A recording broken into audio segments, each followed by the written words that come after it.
What? Talon. Talon. Talon. First off, Joe Pesci, 1440p, 60 FPS. Is your computer from NASA?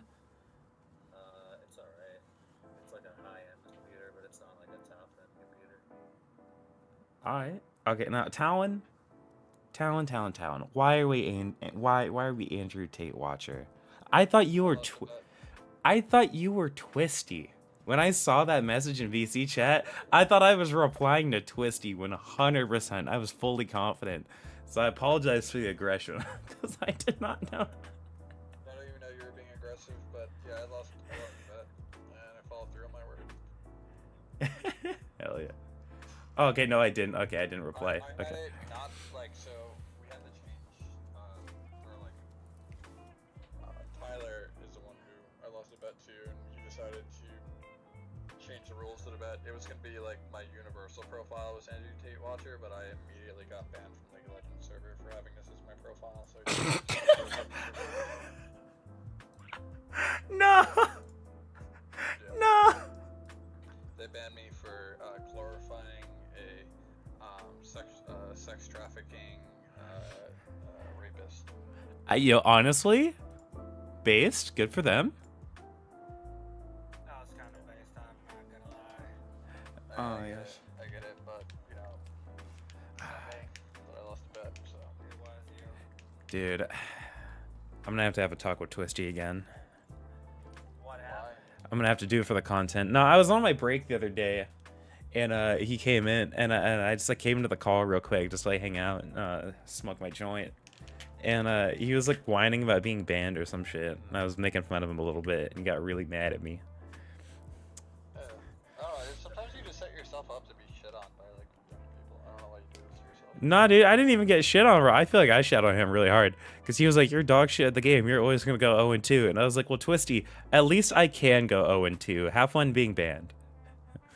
Okay, that was a boring person. Absolutely. Ridiculously annoying person. He's such a goofball. Damn, at least I can go 0-2. He needs to be lowered on this tier list. I thought he needs to be hired up. I've been thinking about it, and I'm like, honestly, I think it's more fried that he doesn't actually believe half the shit that comes out of his mouth.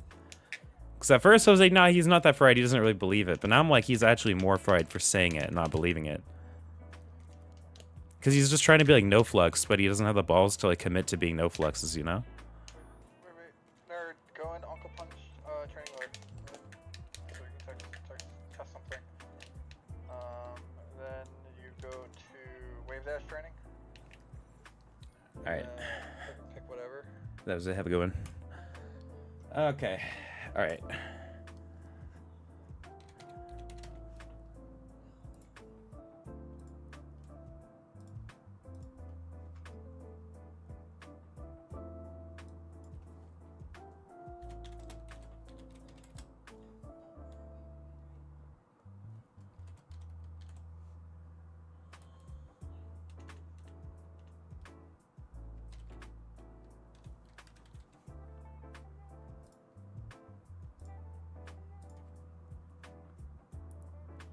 Boom.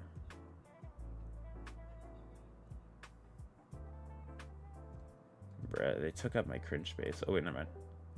Ayo. Alright, we got the fucking room, bro. We got the room. Let's go. Based. Alright, I'm gonna play a little bit and then I have shit on my dock that I want to do. Stuff I want to get to. Hold up.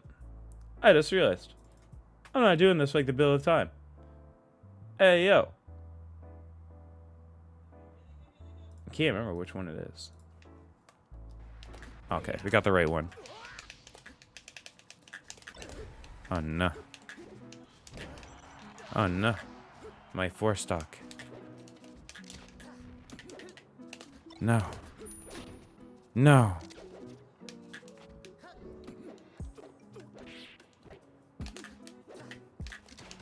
No way. Oh wow, I got the hit and I still got reversed. Okay. Imagine sucking. Could be me. That was a good trade. Good jump over. Regrab. Check chase. Regrab. Ah. Buster would have gotten him there. Okay, well, I'm done. Wow. Imagine being patient. Could be me. Oh, you actually just got F tilted to fucking hell. Let's go. Suck an ass cheek. What a bozo. Bozo. Alright, okay.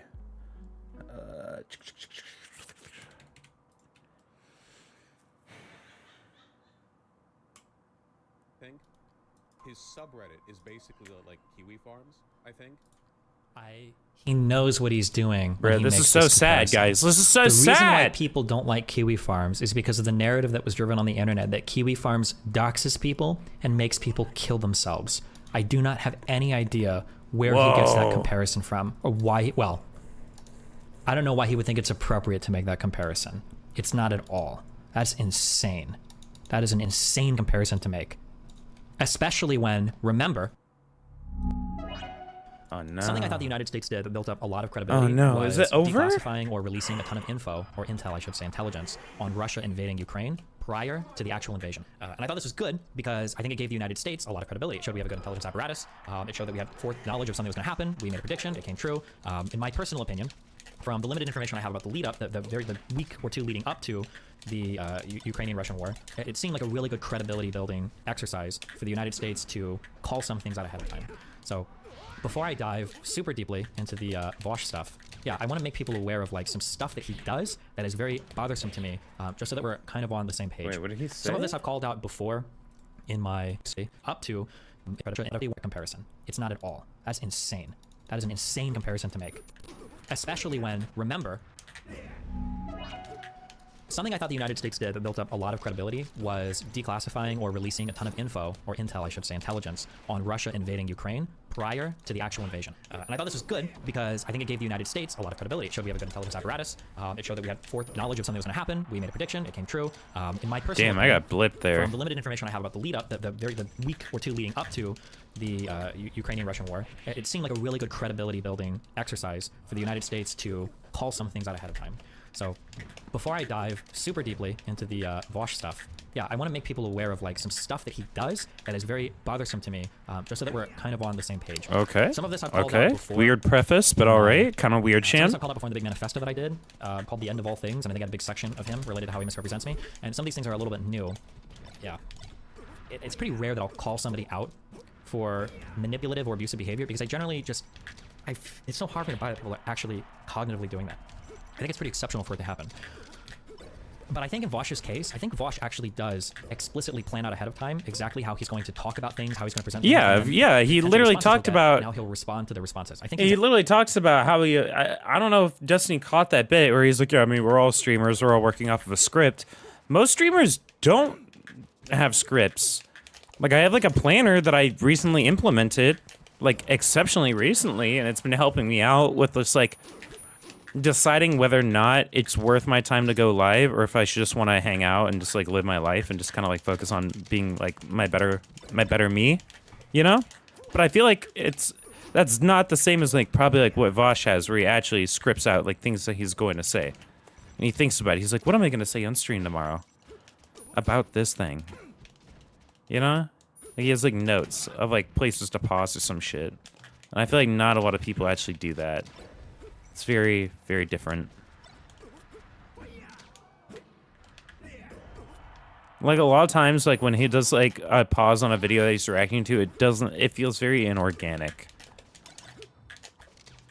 Like he was just ready for that thing to be said, and then he has the perfect thing to say to it already. It's like, wait, what? Oh, dude, the shine off, and I won it. I lost it. I just realized. Fuck.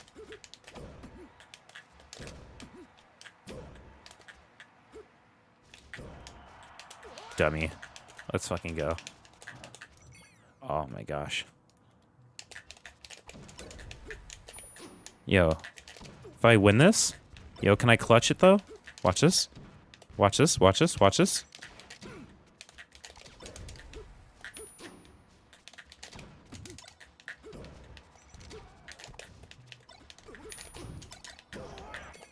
Okay, never mind. Anyway. He's actually very intentional about this. And he utilizes what I would say is a strategy called crazy making, where he'll do this thing where he'll talk about me, but he never obviously watches a clip or shows any of the original content. He'll talk about me. He'll say something either implicitly or explicitly about how I'm like crazy, I'm low IQ, I'm transphobic, I'm whatever, I'm a debate bro, whatever. He'll say something like that.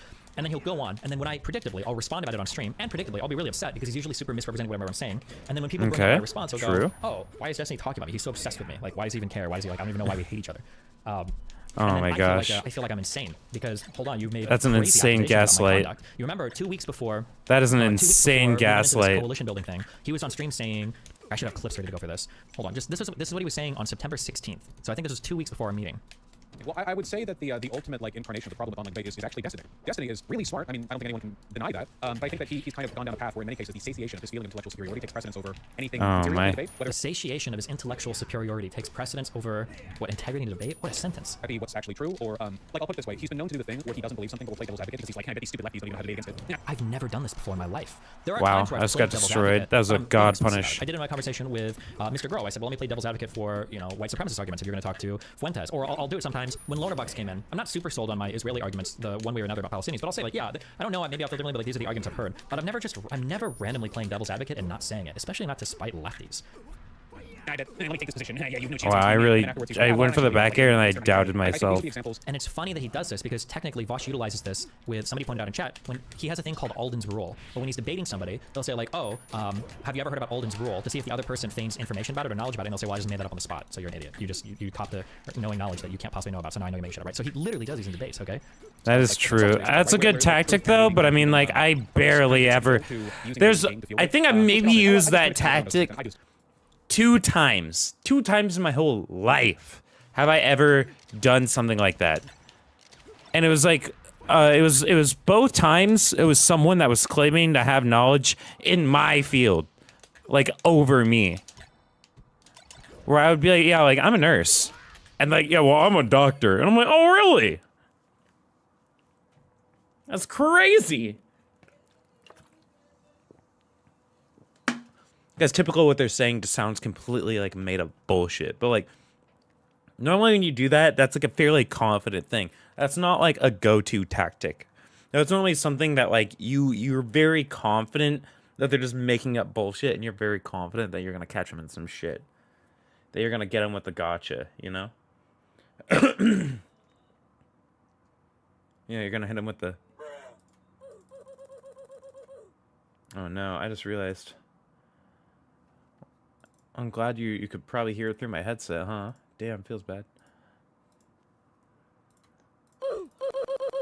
Okay, welcome to the show, everyone.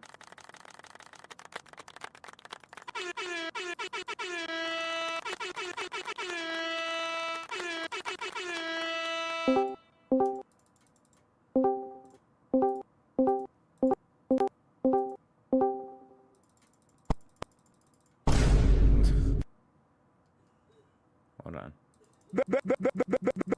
Beta. Dude, the combo buttons are so goated. Beta. The best part would be if I could move them somehow.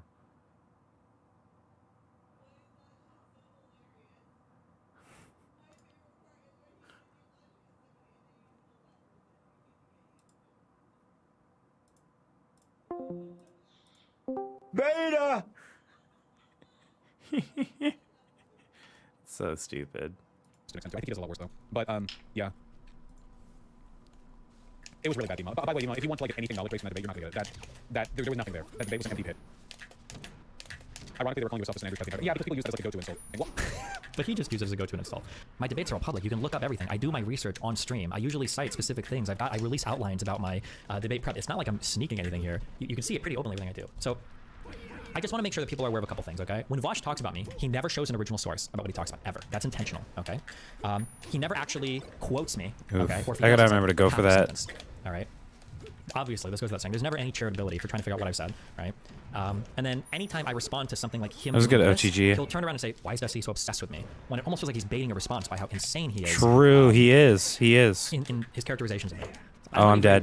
I want to make everybody aware of GG's. this because there's a chance that after I do this video, I think that his goal is twofold. I think there's two things he's trying to do. For you. Is one, he's trying to make me look obsessed and crazy when I have this talk because I'm going to have to.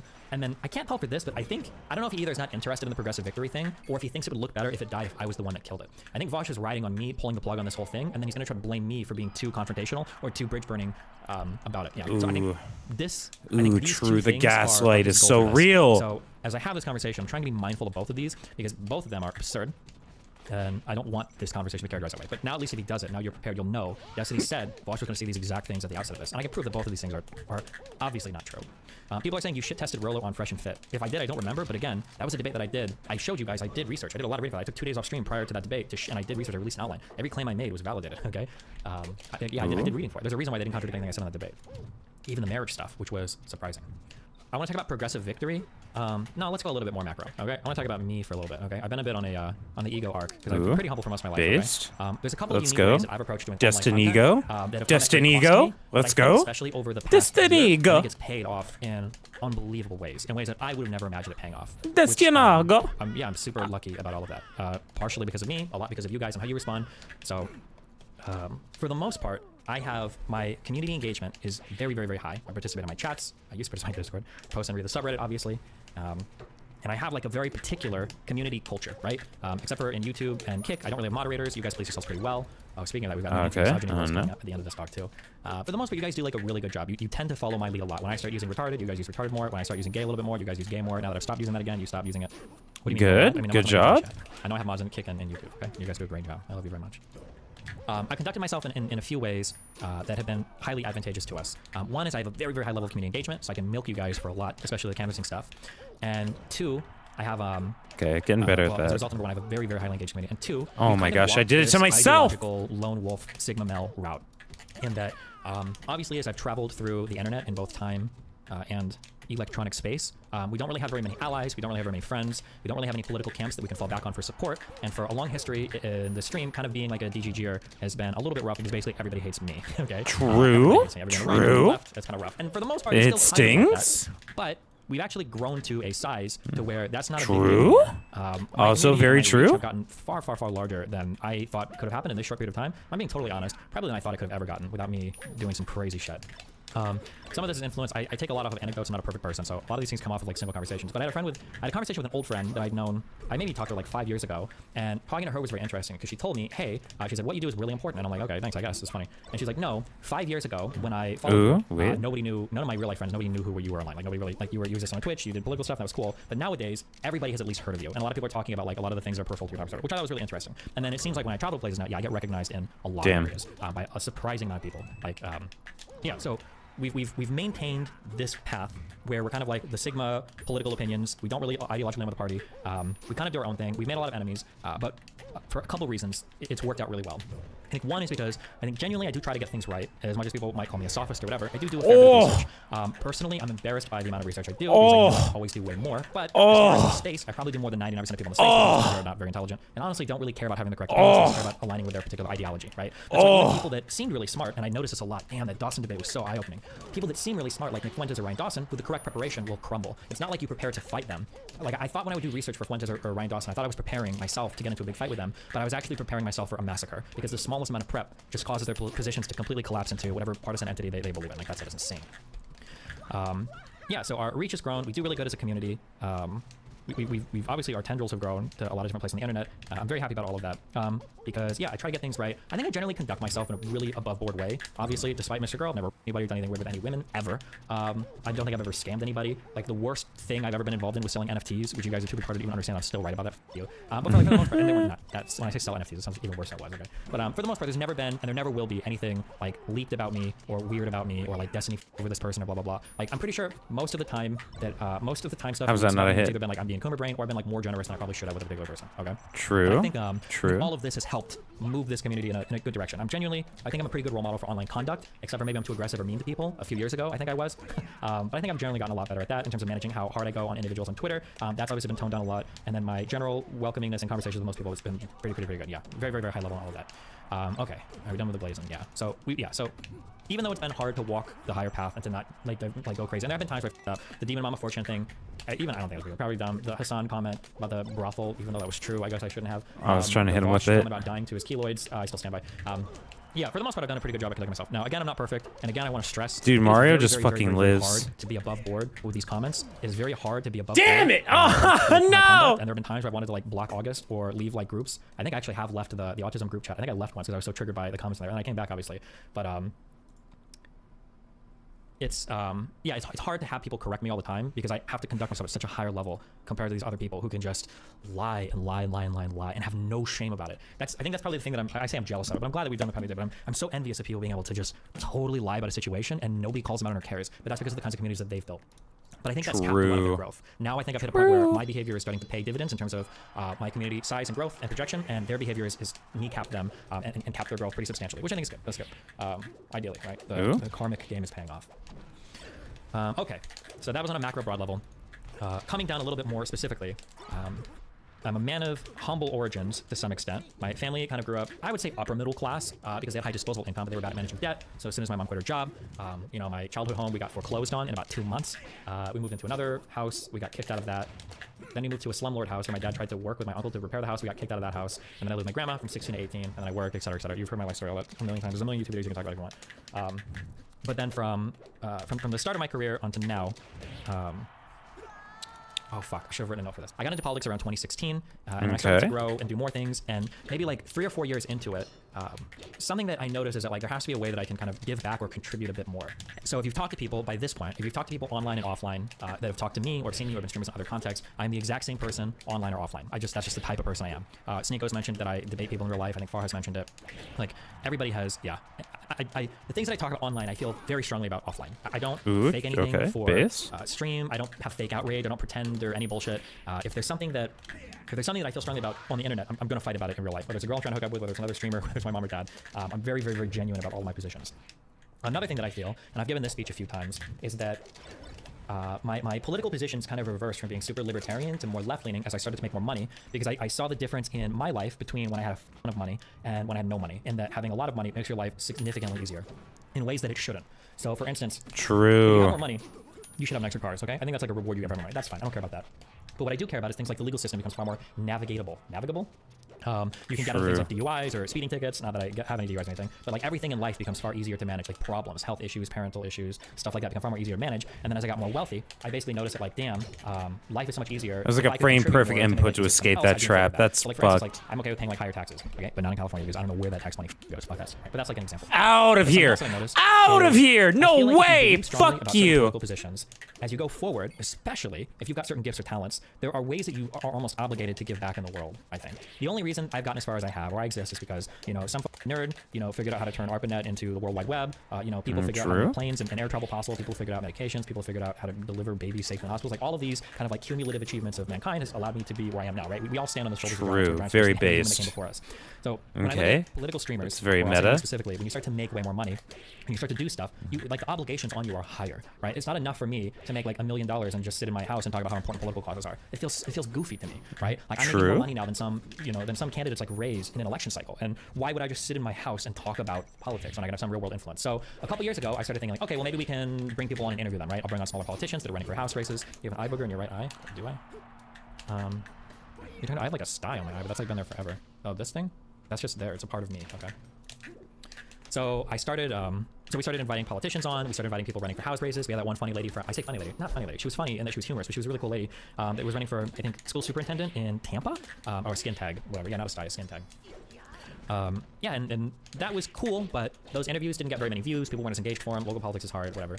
So then I think the next year I started thinking like, oh, well, what about canvassing? I read that one book, Politics is for Power, and canvassing seems to be a hard thing to get people on board with in real life. So like, oh, let's do canvassing. And we started to do canvassing stuff, and that turned out grab really well. punish? Because I have such a high community engagement, because we have such a commitment to political effectiveness, and then because of the size I got into, we could drive a whole bunch of canvassers out to areas in greater numbers than anybody really had ever thought. I remember I did that first meeting in Atlanta in the park, and I think I did that shout out on Twitter and I think on YouTube, and I was hoping to get, was it like 10 or 20 people? And I think we got like 150 plus, I think, to show up that day. The numbers were phenomenal. And then all of the canvassing fans, or all of the canvassing events since then, the numbers have been huge, right? We did that one call out to Georgia. I think we got over 300 canvassers. We're doing like, compared to even the Democratic establishment, we are launching the largest canvassing operations in the entire state, even compared to PACs or super PACs that have 10 or 20 or 100x the funding that we do.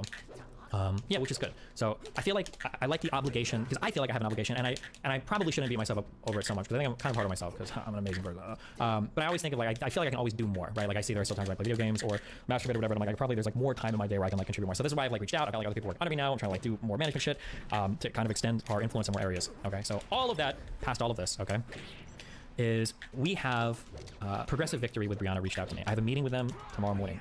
I'm blowing up that meeting a little bit. I love them very much. We'll see how this goes. A little unprofessional of me to talk about before that meeting, but I mean, yeah.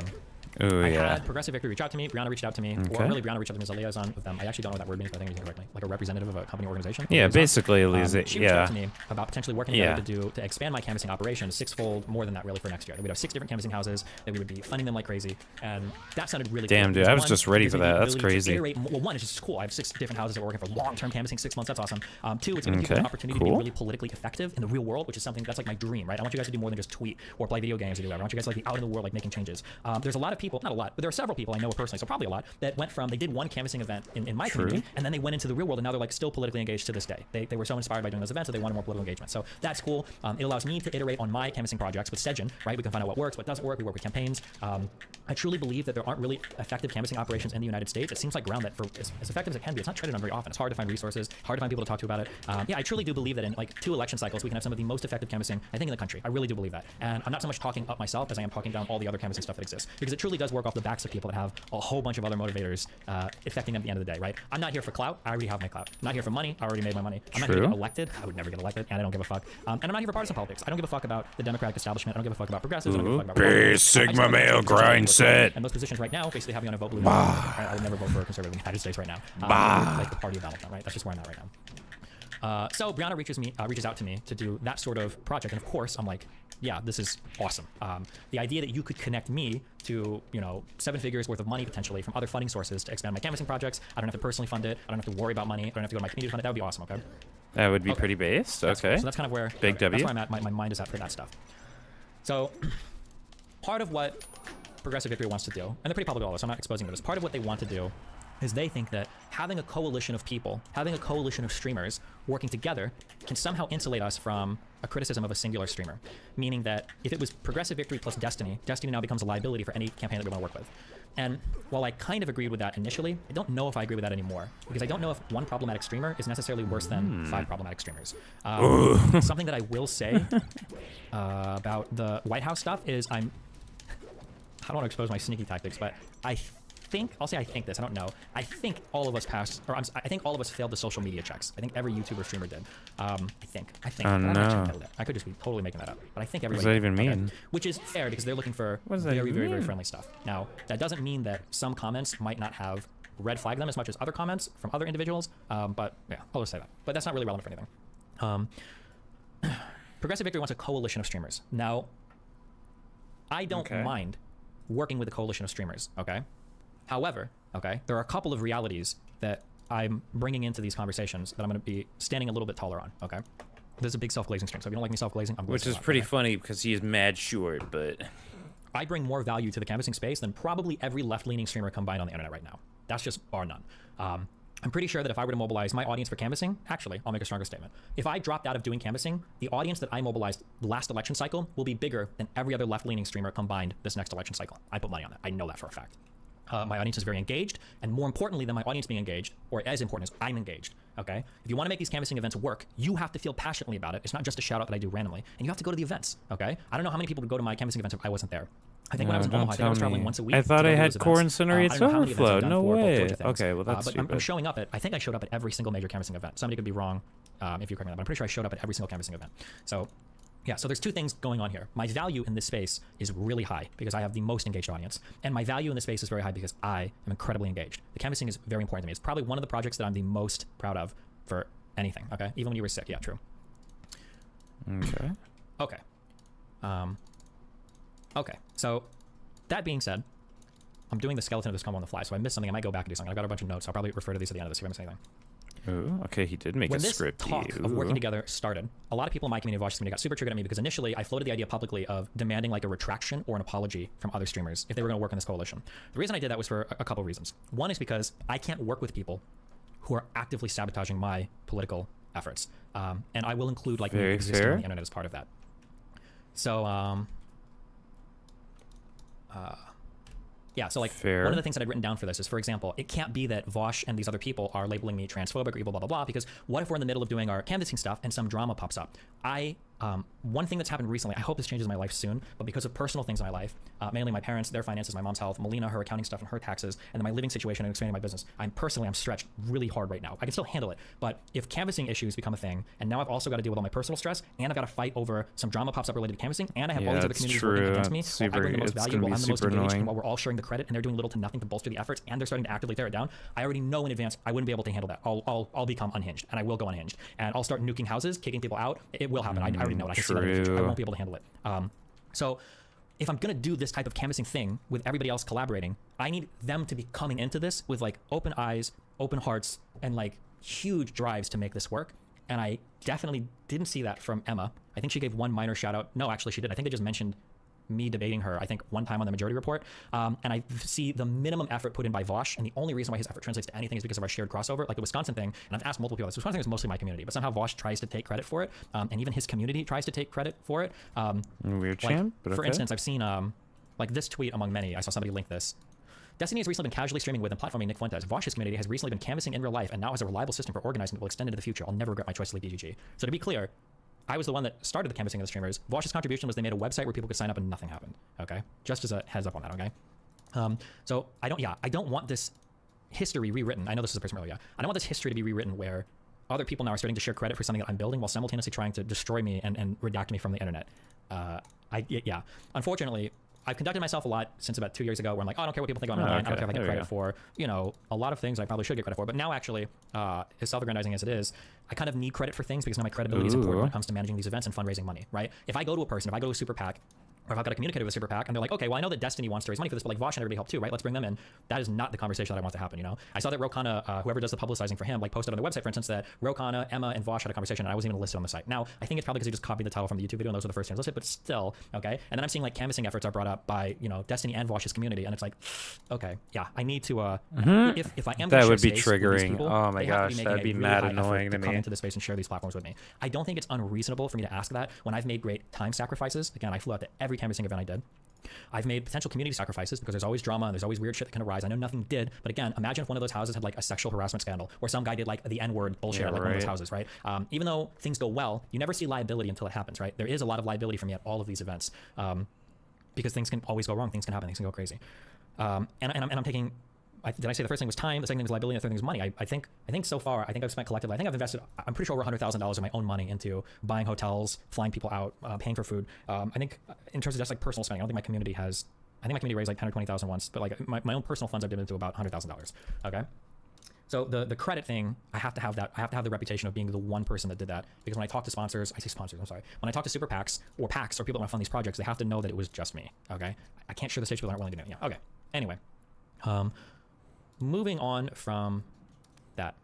So let's talk about the event. So at the event, I was a little bit nervous because I'm seeing people that I don't know how I feel about them. I don't know what I want to do with them. I don't know how I want to engage with them. I've got other people there, Cherry and Erudite, who are helping manage like conversations with people. Both of them are very good at connecting with people and doing everything. And I was just kind of curious how the other people reacted.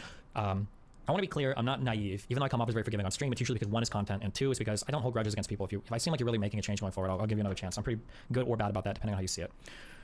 Catfuls and Enny, E-N-N-Y, the guy, I don't know if they're trans or not. I genuinely don't know if they identify as they, them. I'll just say they, them just to be safe. I have no idea actually. But Enny and trans. Fair enough. Enny and trans.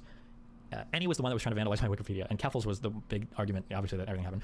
They both came up to me, and they seemed really apologetic about everything. To a level that almost made me uncomfortable, like saying that like I made a lot of good arguments, and they got stuck down some really bad lefty shit, et cetera, et cetera, et cetera. So not only did they come up and have like a full conversation about that I was like really grateful for, their behavior has also reflected as much over the past few months as well, where I noticed the types of people that Catfuls are fighting with. I think she burned the bridge with like Lance and Mike. I've seen her fighting against some of the crazies online, and something that this is so small. It's so small, and it feels really dumb, but these things mean more to me than anything else. Is I think during one of the panels, Catfull's audience was like shitting on me pretty hard, I think, for being combative, and she told somebody to like chill out and chat. Those little things like that go so much farther than a private apology or anything else. That's I see public movements and true. changing actions and try to change the way of how your community is acting, right? So, yeah, that I was surprised pleasantly for. I think we might be doing a stream at TwitchCon. They talk about doing something, so maybe we'll see how that works. Vaush essentially conducted himself as though literally nothing had ever happened. He got super wasted the first night. He made a bunch of awkward comments and jokes. He like shook my hand and acted friendly. Vaush was the epitome of, you know how I say like people talk a lot of shit online and then in real life they're just like really friendly because they don't want to say anything. Yeah, Vaush was super friendly-ish like the entire time in real life, which was kind of annoying because he didn't say anything about anything. Like, I don't think he realizes that like him and Hassan have been the two communities that have been the most in charge of like poisoning the well against me as I've conducted myself online. Again, you only see the fights you lose. You never see the fights that we win. And the scaling up this metaphorical mountain of poisoned wells against me online has been a lot of fighting. It's been a lot of fighting on my part.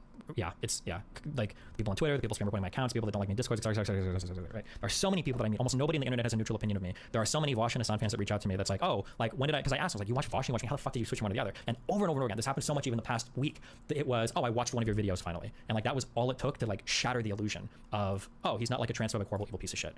So yeah, it's very, very, very frustrating. And then also simultaneously, and again, I said that like me taking the high road has paid off, but it's hard, okay? Me defending Vaush's pedophile comments, me defending the horse fucking thing, me saying like, I don't think he's a pedophile, I think he's in this online. Well, I'm doing that online and making like the best faith charitable interpretations, even on shows where people are trying to say, isn't Vaush the one guy that thinks about it? I'm like, no, Vaush doesn't. While I'm simultaneously doing that, for him to be going as not backstabbing, as front stabbing as hard as he can on his stream, it's just like, it's, yeah, it's been mad frustrating. The Sisyphean, there's no way that's a real word to hear. Against these It's people. just like, dang, man, like really? Unfortunate. Yeah, that's a lot. So people talked about the Sisyphean, maybe it's Sisyphean. I had a lot of different strategies. I spent a lot of time on my laptop writing things out. Like, how do I want to go in this conversation? Do I want to go full nuclear? Like, you guys both need to apologize to me, blah, blah, blah, blah, blah. That obviously, the optics, the rhetoric, it looks crazy. Their fans aren't going to engage with that at all. I'm going to seem insane. True. Do I want to go like full bridge builder? Like, oh, I'm so glad you guys are here. Like, this is cool to work together, blah, blah, blah. I couldn't do that. I can't do that. I mapped out like too many futures where I pretend that everything is cool and nothing has happened. And there's just too many, in every future, like the cons dramatically outweigh the pros. It damages my credibility to vouch for somebody that backstabs me again. It damages my credibility to forgive somebody that didn't say anything publicly and then backstabs me again. It damages my canvassing efforts if drama or something pops up and that community is poised to hate me. It damages my future ability to raise money or anything if I'm sharing the stage with all these people that aren't putting enough effort in. It damages my standing with Progressive Victory because now we're coming as a coalition with equal voting rights when I don't think we should have equal say in everything going on. Because I'm contributing, like there's just like there are so many cons. I don't have this list in front of me, but I listed out like pros and cons. Pros are that like I seem very magnanimous, I think is the word. I seem very charitable. Like people from other communities might like me a little bit more, but I don't know if that's the case because some people were saying I was trying to clout ride, etc. Yeah, the pros were so small, and the cons were so great. I don't think there was any future. I don't think there was any future where I could have just walked up on that stage and been like, everything's cool. So the middle ground I tried to walk was like, okay, let me see if I can kind of be as agreeable as I can while bringing up some of our problematic caricatures of people in the space, right? So like Jesse Single is such a big, easy one. I've talked to Jesse a few times. He seems to be most trans stuff. He has a beat talking about trans issues. That was an easy one to bring up. Emma and I fought more. I was hoping she'd be a little bit more chill. I didn't know she'd go full into the wall on that one, but I think she looked silly. But I didn't want to make her look bad. That wasn't the goal. I think I approached that as gently as I could have. Maybe I could have been a little bit more gentle, but yeah, she ate the bullets and stumbled through that one, and it was really bad. Emma's conduct during that entire panel was pretty shocking to me, saying that like our voices don't matter, the multiple snarky comments towards me. I wish I had your confidence. I don't think we're that important at all. It was really hard not to go off hardcore and just like lay waste to that panel. Vaush's tepid agreement on all of us, where Vaush didn't take a stand on anything. It seemed like Vaush was very much there not to argue with me whatsoever. I don't know if that's because he's been traumatized for our last few disagreements, but basically the panel was Emma would say something, I would disagree wholeheartedly with everything, and then Vaush would come on and say, I kind of agree with both sides, and then Emma would agree with Vaush. So Vaush kind of served as this. It's really funny, actually. The same thing as what we felt like about the crypto Nazis a long time ago, how the centrists would provide cover for the far right people by making them seem more sane. That was essentially the role that Vaush was playing in this entire conversation, where he was basically giving Emma an out to not have a direct confrontation with me with every single thing he was incorrect on, and then Vaush ends up looking the best because, he's just agreeing with all sides of being the biggest coalition builder. But yeah, the issue was, what I was trying to bring up was, we can't work together if we're going to write everybody off as a Nazi or a transphobe just for disagreeing with us. It doesn't work that way. True. And again, the issue is, and it's hard because I'm coming as, I view myself as the better person in these regards, and I do view myself as the better person here, so obviously that's a difficult position to be in. I'm willing to work with anybody and put aside things, but these are the other two that aren't, right? These are the guys that are generally more gatekeeping. I think somebody said in that conversation, gatekeeping is based. Emma was arguing in favor of labeling people as transphobes. She was saying crazy things like, well, the left does it because we have principles and the right doesn't. They're the two that need to change their conduct. So that was pretty cringe, yeah. man. I needed them to be aware of that, and neither of them were aware of that they needed to change their behavior. Emma definitely wasn't. Vaush was in the middle. I don't know what Vaush is. I don't know what he was doing at all. And then, I talked to a lot of people personally. I said, because they were saying, well, Vaush seems like he's being really nice at this event. He hasn't been mean to you at all, blah, blah, blah. And it's like, okay, we'll see what he says when he goes on stream.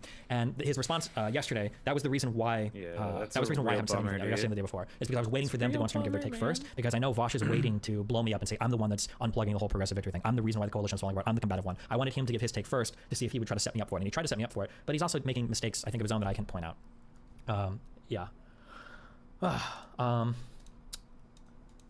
going into Vaush's behavior, I think my biggest annoyance from everything and was it felt like Emma was there for the Rokana talk and photo op, but she didn't give a fuck about the actual like coalition at all. And then I think Vaush was there to just improve his public image and doesn't care about the coalition that much, other than the credit that he can get from it. I don't think Emma even wants the credit from it. She just doesn't care.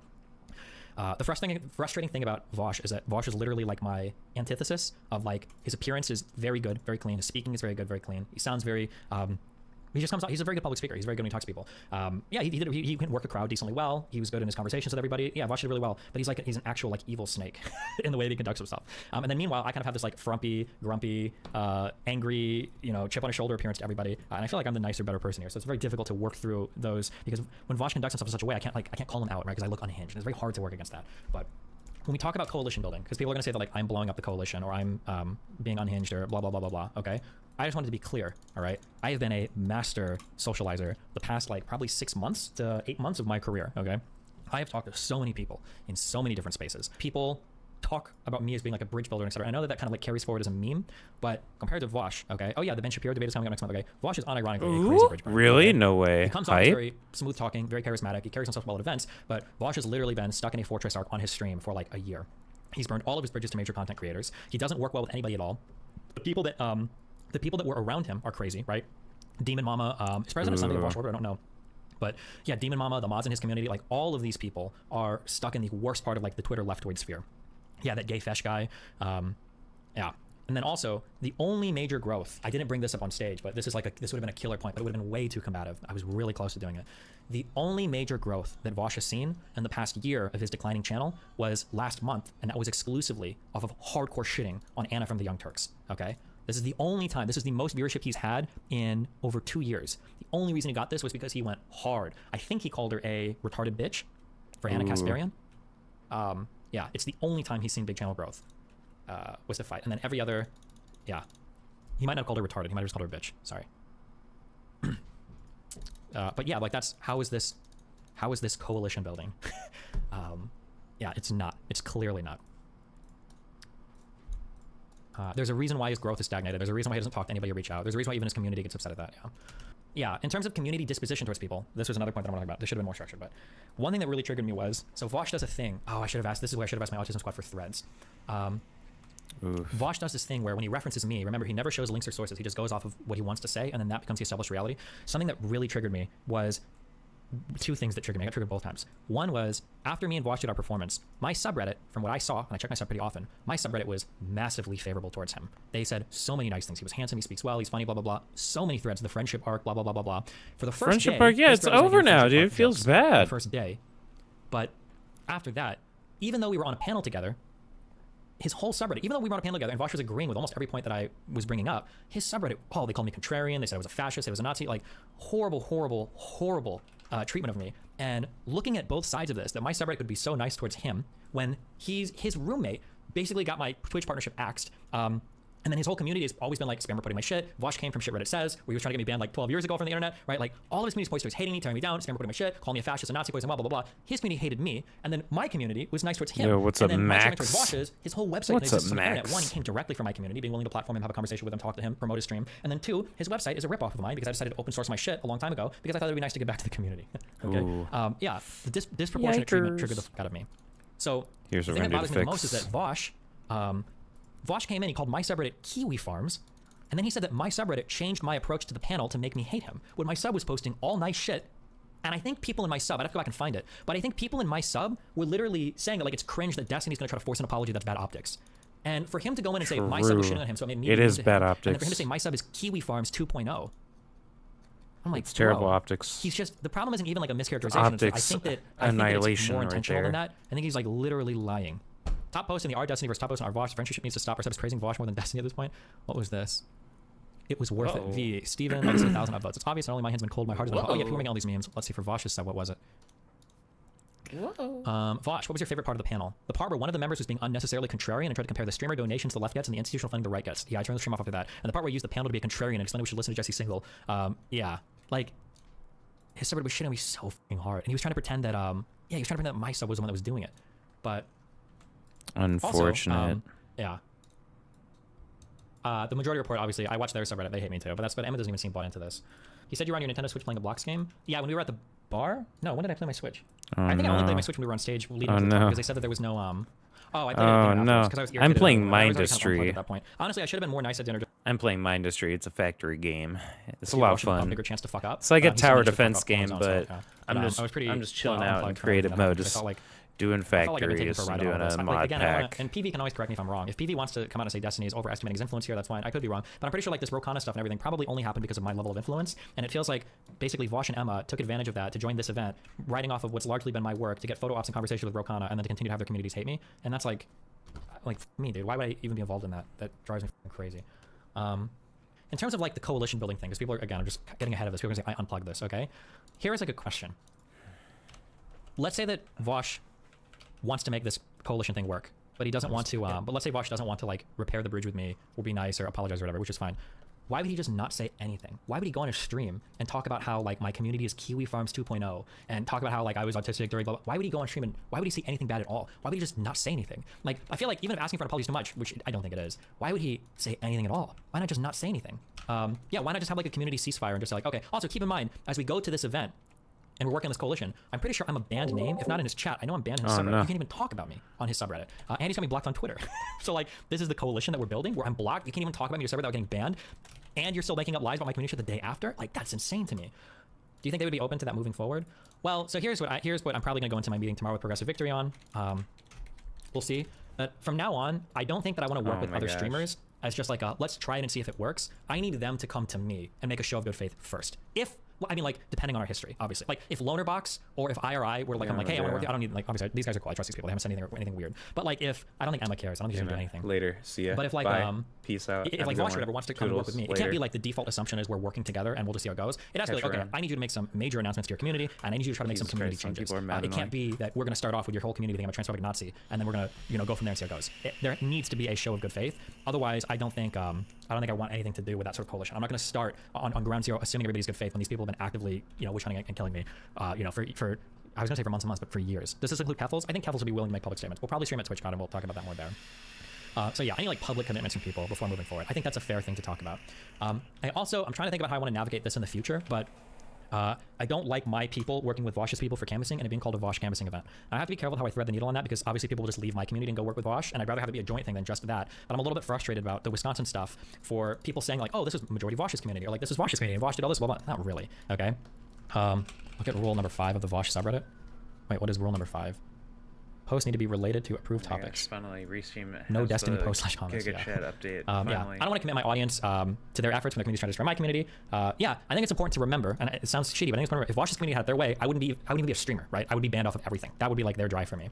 I also think that there is a lot of critiquing of Vaush's behavior that I don't. No, I do this, but other people could do as well, right? Like the sexism shit for Vaush is out of control. The Anna Kasparian shit, the J.K. Rowling shit that made international. I hate when like people spam in chat when I like answer questions and people just go, "Oh, you're not gonna engage with me? Oh, dude, bye, dude. Later, dude. Fuck you, streamer man. I came into your chat and I was so nice, bruh. I was your sole viewer, dude. How could you treat me like this? How could you treat me like this? No, I've been betrayed. News. I've been betrayed. Oof, that was wild. Yeah, yeah. I think that was a good reason for me to say like I don't want to be like directly associated with this because yeah, I don't even think he's backed away from those statements, right? When Vaush got criticized about the sexism stuff towards J.K. Rowling, remember he released that video that said he might have changed the title retroactively, but that video that came out said why sexism is necessary against J.K. Rowling. Yeah, his brigading counterpoints to make her feel bad enough to change her opinion that he said. Yeah, that was mad mean. Also, just as a heads up, I probably won't. I don't know how I feel about this, so this is just in the air. But like, if you're coming to me from other communities, I don't think I'm going to take you as like a Vaushite. You're coming as a fresh DGGer. I just don't think, as long as that community boycotts me, witch hunts me, and hates me so hard, I don't think I'm going to want to like be collaborating with those communities. I don't want to say, DGGers and Vaushites came together and did a canvassing event. It's just going to be my people and other people from other communities might join. I don't want to have anybody else's name on that. Yeah. Let's see. No more cross references. Blah blah blah. If it was true and you were trying to nuke the coalition, what would you do differently? Like, what's the most effective way to nuke the coalition that you aren't taking? Oh, it would just be shitting on people and attacking them and going unhinged and being crazy and blah. No, well, the nuke thing would just be me telling PV I don't want to work with any of these people at all, which I think I would be within my right to do. Well, now I am kind of moving in that direction, but oof, yeah.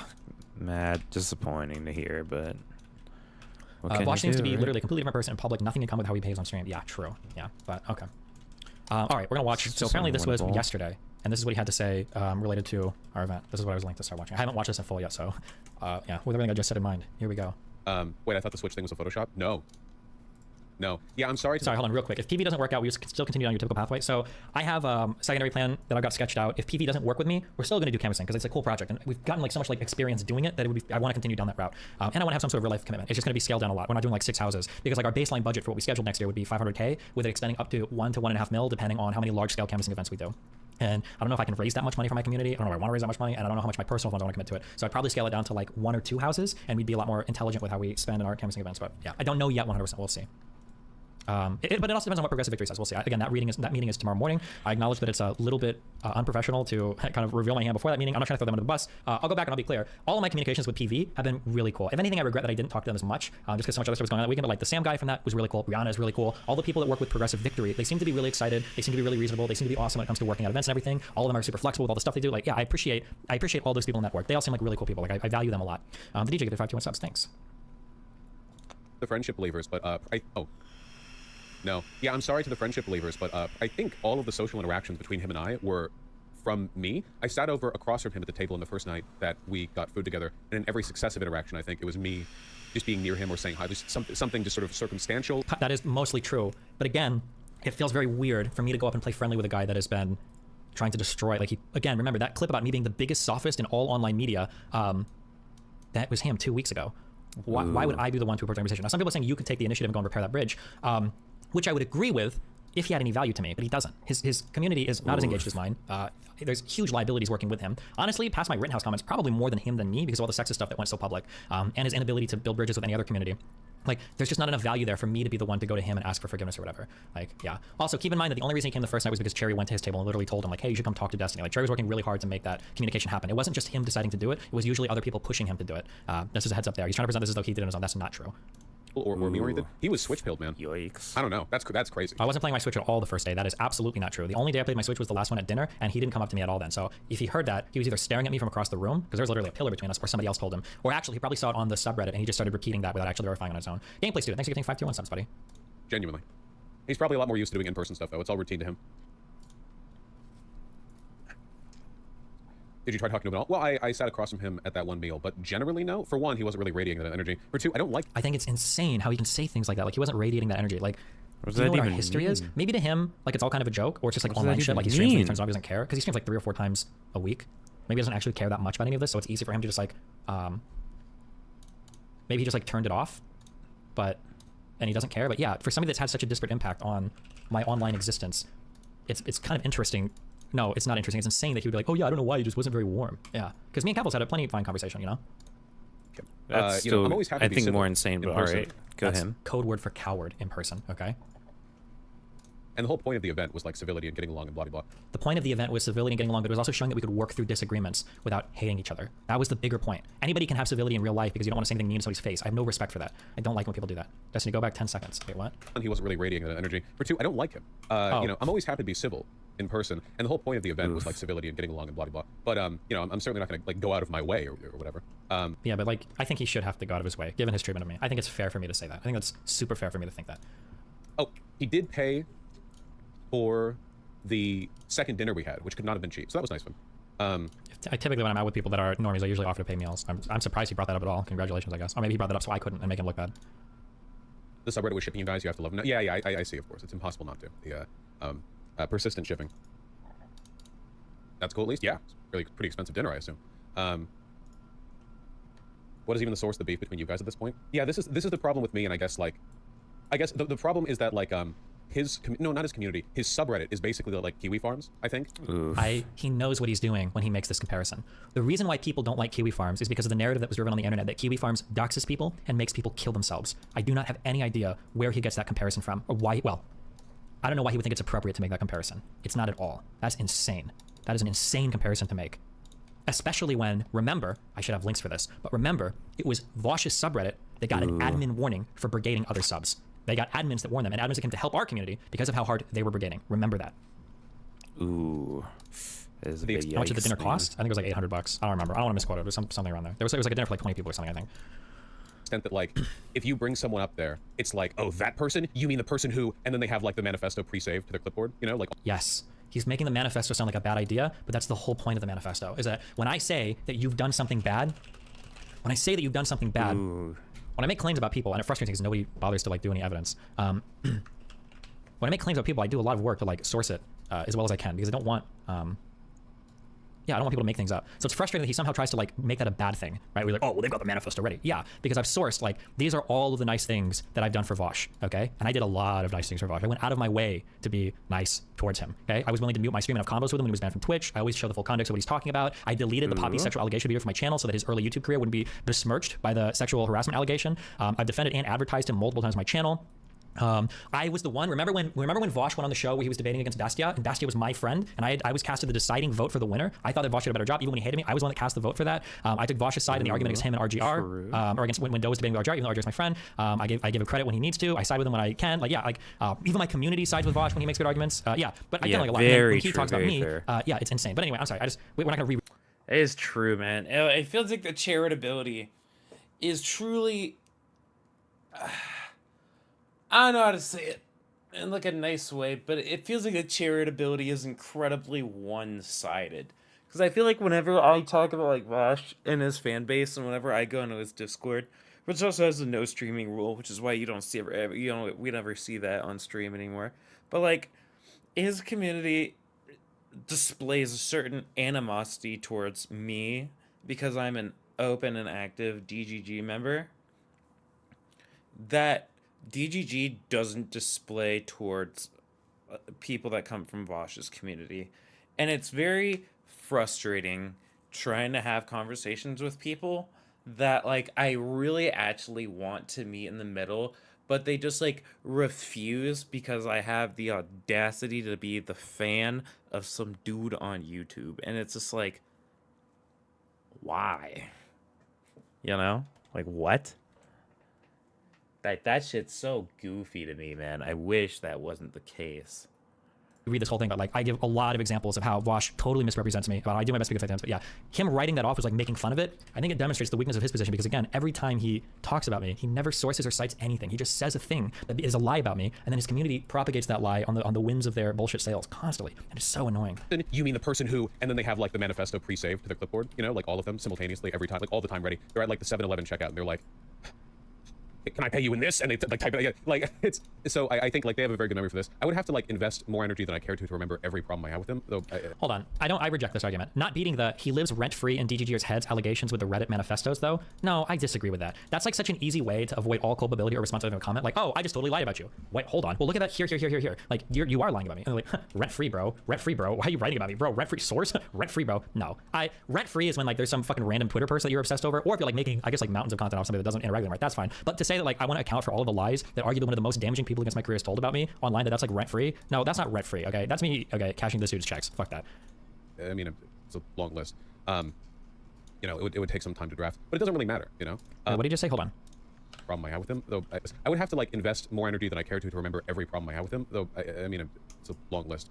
Notice that there's such a long list that he doesn't even have time to want to make it about all the problems he has with me. Why not just say like one or two things then? Why not just say a couple? You know, it would take some time to draft, but it doesn't really matter, you know. But it doesn't matter because like the fact of the matter is never relevant to any of this stuff. Like, that's like the energy black hole that I've warned about, where it's like debate is good and all, but there is like a vortex kind of where if you overcommit to certain elements of the persistent like online, like ultra online, like here's how everyone is wrong to me, this, that, the other, it basically turns into like your whole life. I have trouble remembering why I'm angry with people who have only done a couple of things wrong. So I just don't care to. It doesn't, it's not usually like material. You know? And this line of talking doesn't make sense. It's not material to know why I hate the largest member of the canvassing coalition that you claim to care so much about. Like, what are you saying here? If you care about making the canvassing stuff work, if you care about progressive victory, right now, the largest and most engaged and contributing member on the board, the only reason this whole project probably exists, you have me blocked on Twitter and you have me banned to be referenced in your community. Don't you think it's worth digging into, like, what if I was a serial rapist? Maybe you don't want to work with me. Or what if you actually have some issues and they're all just goofy things? Maybe you should apologize. The idea that he can, like, at the same time say that he's really invested in all the canvassing stuff, but then, like, make statements offhand like this and is actively slandering me and my community, like, yeah, why are you doing this if you actually care about it? You know, I think it's, I don't know. I mean, I guess the extent to which people are willing to let that rule their lives is, like, very much a personal decision. But I went there completely uninterested in arguing, so there's no, like, I don't, you know. Yeah, of course you went in there uninterested in arguing. You had everything to gain and nothing to lose. you had committed all the foul play going into this, and you had everything to apologize for. So of course you went in there without any intention of doing anything. That's like somebody cheating on somebody and then going to the coach and be like, listen, I have no intention of being unhinged today. Let's all be calm and chill and don't be mad at anyone. Like, yeah, no shit. If you're the one that committed the foul, no shit. And if you have everything to gain from the combination, or I'm sorry, from the conversations and the collaborations, like, yeah. Yeah. Yeah. You let him pay as he richer than you. Destiny is definitely richer than I am. Yeah, I have to assume so. Probably. Yeah, probably. I noticed in the videos he seemed very unwilling to look in your direction. Oh, I don't know. Well, he was looking at the Switch, obviously. My direction isn't the Switch screen, so, you know. The only time I was on my Switch was the last night we were at dinner. That was all off stream, so. Like, that's a non-starter. So anyway, we did the thing with Rokana, and that was a lot of fun. We got food after, and I got to walk around DC, and guys, Is that it? Is that the end of this? DC is amazing. For those of you who are smug about it, you know, you can enjoy your moment. DC is incredibly nice. It's unbelievably nice to walk around. The cool thing about, like, hold on. Oh, there's another link in the 18 chat.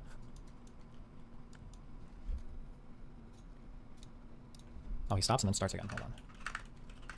Maybe one day. How did you feel about Destiny trying to instate shit at the VidCon panel? Yeah, I did think it was pretty funny that it was ostensibly a panel about Unity, and he took like 4 or 5 opportunities to start arguing how leftists are bad because they can't do Unity. Well, Because it was the whole point was to stop that behavior. he said arguing with the leftists on the. Yeah, it's like saying, like, guys, we need to stop fighting with each other so much. And then he's like, well, aren't you fighting with us about fighting with us too much? Like, yeah, that's not an argument. You know, I feel like it's like an influence thing, I guess. I don't know if it was like he was fine to begin with, and then like, it's like he interacts with me like positively with the Rokana thing, and then he checks his sub, and the sub is full of like, how could you let him get away with the 78 trillion things he's done wrong? Like, this never happened. I checked my sub after the Rokana thing. Everybody was glazing him. Where are these threads that he's... And again, notice how he never links a thread, never refers to a particular thing, never shows anything on stream. What is he talking about? And then like the next time it's like, oh well, I have to be more aggressive or antagonist or whatever. He makes this whole narrative up in his head. So Destiny does the Rokana thing, and then obviously I'm not fighting for him in front of a fucking city Congress. That'd be crazy. And then he makes up that I go see threads that don't exist, and then when I'm more aggressive on the panel, I can't possibly be that I have a good point. I can't possibly be that I have a legitimate argument. I can't possibly be a legitimate disagreements where I could even be wrong. But no, it's all spike driven. He has the spike driven narrative of, oh, Destiny just went to somebody got mad about me, and that's why he's mad. And that's why he's upset on the panel. Like, it's so insane. That's why I don't listen to you guys, okay? I saw the entire fucking time that I was in DC and Baltimore and shit. There were people, and I didn't even know what it was about, saying like, hey, you know thing about Destiny, you know thing about Brianna Wu? And he tries to pass off as him being noble. It's not noble when your community is attacking other figures and you ignore it. I like how he says it like it's a brag. Like, yeah, you guys are trying to character assassinate Brianna Wu based on like President Sunday shit. Yeah, you guys are trying to, but like, I just ignore that because I don't want to be influenced by you guys. That's not you being influenced by anybody. That's you being, or avoiding being influenced by anybody. That's you being a coward and being unwilling to hold your community accountable. Like, how would you present this as like a positive? And I've only like barely caught up now with some of that drama or whatever. But I tend to be pretty good about not listening to you fucking people. I don't really know how much of it is like hate born in heart or like an influence thing or whatever. But yeah, it was being so antagonistic during the VidCon panel. And again, it leads him to say really stupid shit. Like, I like how my community was not. Where are these threads, Vaush? I'm pretty sure after the Rokana thing, it was a whole page, and I know this because I checked myself very often. It was a whole page of friendship memes and bridge building memes and like AI art of me and Vaush like, shaking I'm hands. so sad about this. This is what I was talking about at the very beginning of my talk today. How I get so frustrated that people like him can just completely make stuff up. This is one of the most popular posts in my subreddit this month, and that means a lot because my sub is one of the fastest growing subs on this site. It's a very, very active subreddit. This is one of the fastest. This is one of the largest, 3,220 upvotes. AI generated art of me and Vaush being friends. Where are all of these comments of my sub hating you?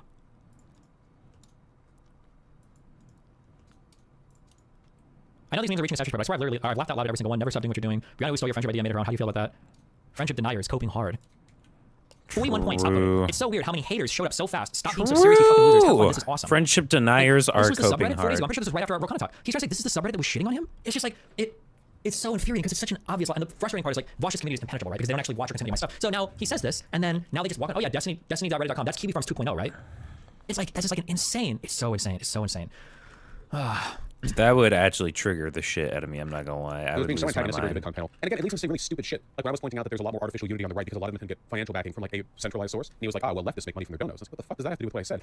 I don't understand how people don't understand this point, okay? The reason why you don't like when people take money from like corporate interests or whatever, or the reason you like it is because you worry about audience capture impacting a person's point of view and then not representing like honest or good arguments. In my opinion, that's a big thing. I guess you could argue with them representing corporate interests, but like I feel like audience capture can happen on the left and also lead you to similarly bad places. Not only on the left, on the right as well, right? Steven Crowder is probably largely self-funded by the Mug Club. The Daily Wire is probably largely self-funded by Daily Wire subscriptions. I don't know how PACs and super PACs are funding alternative right-wing media, but they run into the same issues that you can when you get bonded by corporate sponsors, and that like you're no longer representing your own points of view. You're too worried about maintaining your money source. Now you can argue, for instance, that like, well, Destiny, at the very least, you're beholden to your donors and the people that are donating to you, rather than some like esoteric corporate interests. Let's argue that. That's fine. We can argue about the pros and cons of both sides of that. But like to just like hand wave my arguments, like, oh, well, that's fucking ridiculous. Like, bro, can't you even engage with what I'm saying, honestly? Of course. And he was like, oh, well, leftists make money from their donos. I was like, what the fuck does that have to do with what I said? Like, Hold on, someone in Kick Chat is saying his point was about incentives being centralized versus broadened across the population. Though I don't know why this is so hard to parse. First of all, I just gave that argument, so I understand it perfectly. Secondly, you said broadened across the population. I'm sorry, but leftist donations are not broadened across the population. Nobody's donations are. Your donations come from a very specific type of audience that wants to see a very specific type of content. There's a reason why audience capture is a very real thing, even when money's not involved. It's a very big problem, and it's a huge problem in online media as well.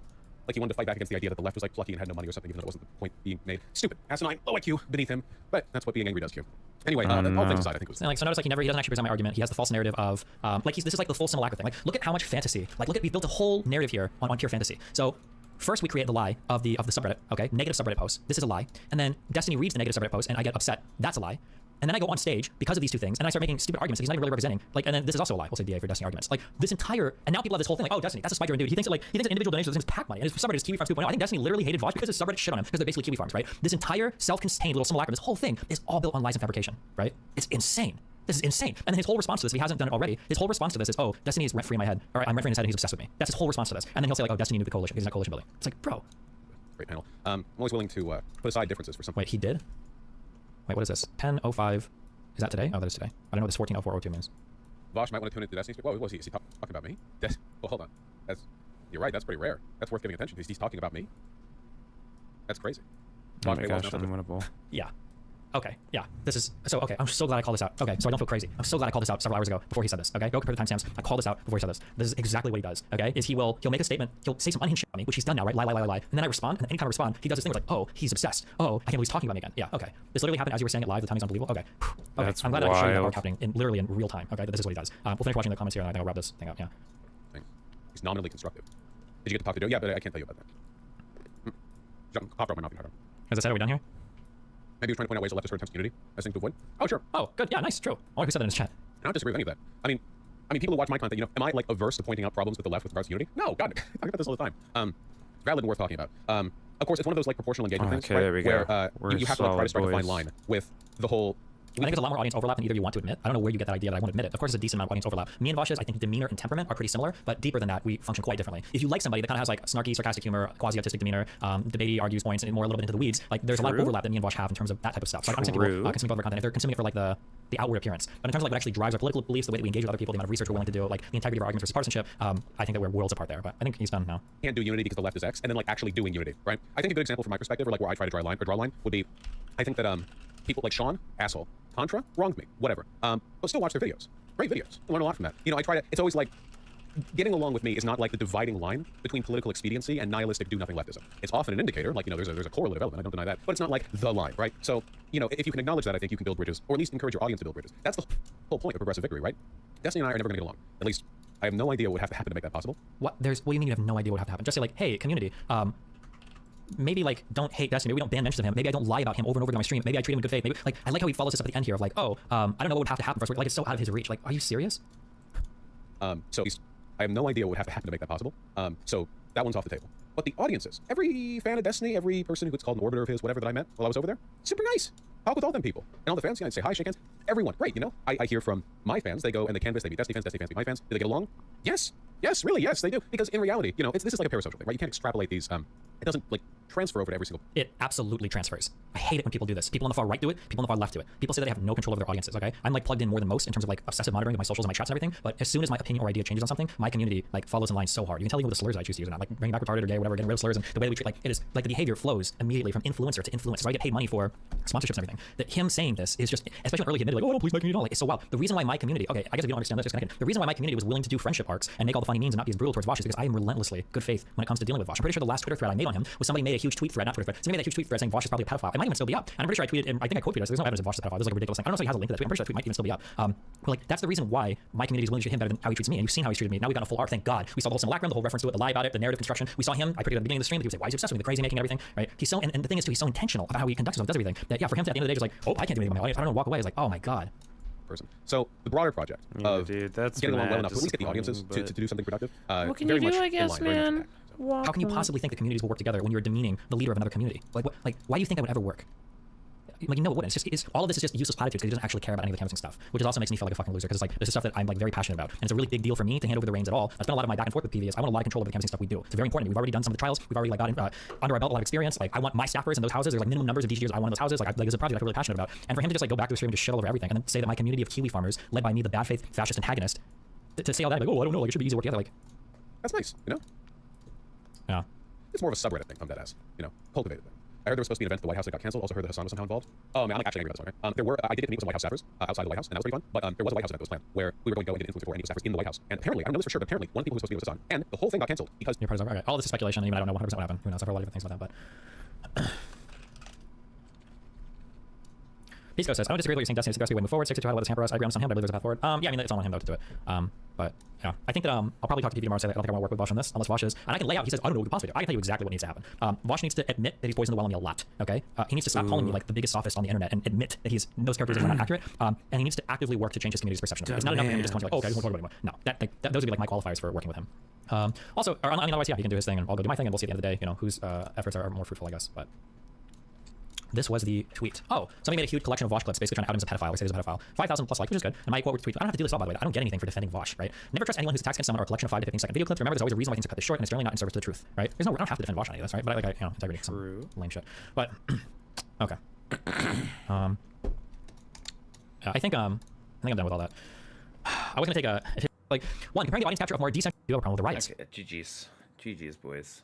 All right. Let's see.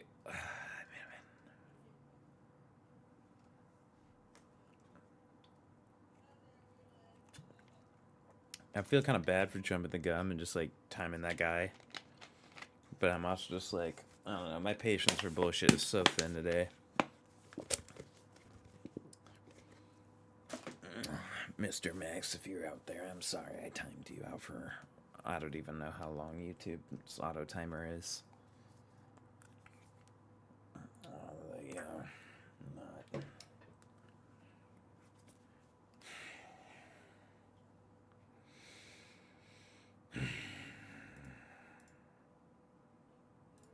Some people that just roll through and they just expect you to be like, oh my god, hey, what's up, viewer?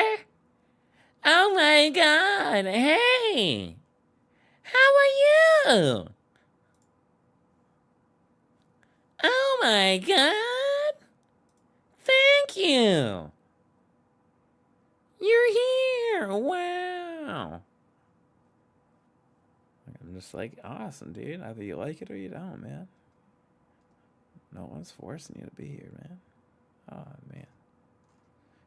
Dude, I just recently fell down the H3 fucking Oliver Tree rabbit hole. Like, why are they beefing, dude? In that world, and especially this I know, because the standard for Republicans is the bars. And so for Stitch to come on and blame the Democrats is so deranged, as though the Democrat, like, imagine anyone, if this was similar with the squad and forced to vote and Nancy Pelosi, attacking Republicans for not voting for Pelosi. Can you imagine that world? And especially this I know, because the standard for Republicans is the bars in hell for them being absurd. decent people. Yeah, I can't imagine that narrative of like the Republicans didn't support Pelosi for leadership, and now it's their fault that we're in dis-. Like, what? Yeah. Oh my god, look at this cute political react content. Why do people Either A, the Democrats. 2346. Democrats foolishly fumble everything. Speaker McCarthy is outed. Wait, how could you possibly spin? Wait, how could you possibly spin Republicans up their House leadership? Wait, hold on. Okay, has this ever happened in the history of the United States, or is this a first? Is this a first time? How is this a Democrat fumble? Either A, the Democrats are literally the stupidest people on the planet, which is possible, highly possible. Or, That's likely. Or they are actually evil. Whoever replaces McCarthy is going to say, the Democrats are not going to help me. They're going to stab me in the back if I compromise with them. I need a clear timeline because this is going to be a fact of the matter thing. Wasn't the issue that no. McCarthy stopped working with Democrats? I think I saw AOC claim that. I thought McCarthy wasn't honoring or wasn't trying to work with Democrats more. I thought that was one of the reasons why the Democrats abandoned him. It's complicated. Yeah, fuck. I shouldn't hedge my opinion on that. I might need a clear breakdown of. At all. Right, I yeah. might actually watch this on my off time. This is more researchy shit than shit that I'm gonna actually react to.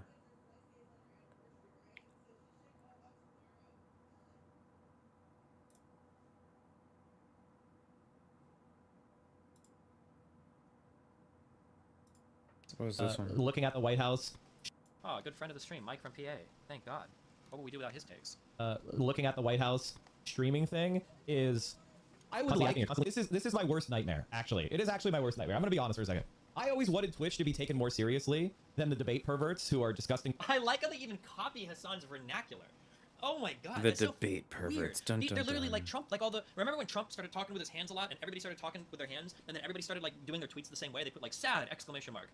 These guys are all like the exact same types of people. Holy shit. Grifters and don't That's believe in any wild. word they say, and the fact that they basically have someone who is a narcissistic freak who harasses people 24/7, which I'll be honest is good for you. Like if you have somebody who's really determined to get someone on your show and you're constantly following up and you're constantly asking and you're constantly needling them and you're constantly beseeching them, eventually they're gonna crack. I don't have anybody like that right now Wait, what's he say? What? doing that on my behalf, and it's not because I didn't want it per se. It's because I never asked anybody to do it. What a pathetic fucking loser. Ooh. Constantly asking and you're constantly needling them and you're The constantly shot. Wait. List who denies the fact that constantly asking and you're constantly needling them and you're constantly beseeching them, eventually they're gonna crack. I don't have anybody like that right now doing that on my behalf, and it's not because I didn't want it per se. It's because I never asked anybody to do it. And so that's really the situation. Is they have this very weird person, Brianna Wu, who's like a trans medicalist who denies the fact that non-binary people can possibly exist, and Is Oh Brianna Wu no, anti-non-binary? dude, Mike from I PA might go back is on the so like anti-non-binary thing. I'm not overloaded entirely on sure. cringe. I can It's tell the online actually discourse is insane. poison Like with I don't know how it's he not lives really his good. life. I Just can't see. like, is he All still of these guys, simping all for these that disgusting, one like, girl? white Do guys we or fucking know? secret rapists that like float on these trans issues are just so disgusting. I can't discern fact from fiction anymore. It's so hard. I truly don't know what my position is on the NQ. Okay. Is like kind of a grifter and a silver spoon baby. Did you see Wu's message leaks? Yeah, I could be wrong, and it might be that Brianna Wu said some really f***ed up shit. But the worst message that I saw going around from Brianna Wu was it sounded like she said that somebody looked kind of ugly in an outfit. Like that was the worst. Now, were there worse messages that I missed? She said Benny looked like a transvestite. Is that just a word we don't like because it sounds bad? Isn't transvestite just technically the queer correct way to refer to a crossdresser? Ooh, check. question mark? I could be wrong. It's been a long time. Yeah, transvestite is a crossdresser. Which I don't know although is she the could've said most that in a PC really way bad to say like that. somebody's like, technically, a crossdresser is actually the most transphobic thing you can call somebody. So I'd have to see the context of the quote, but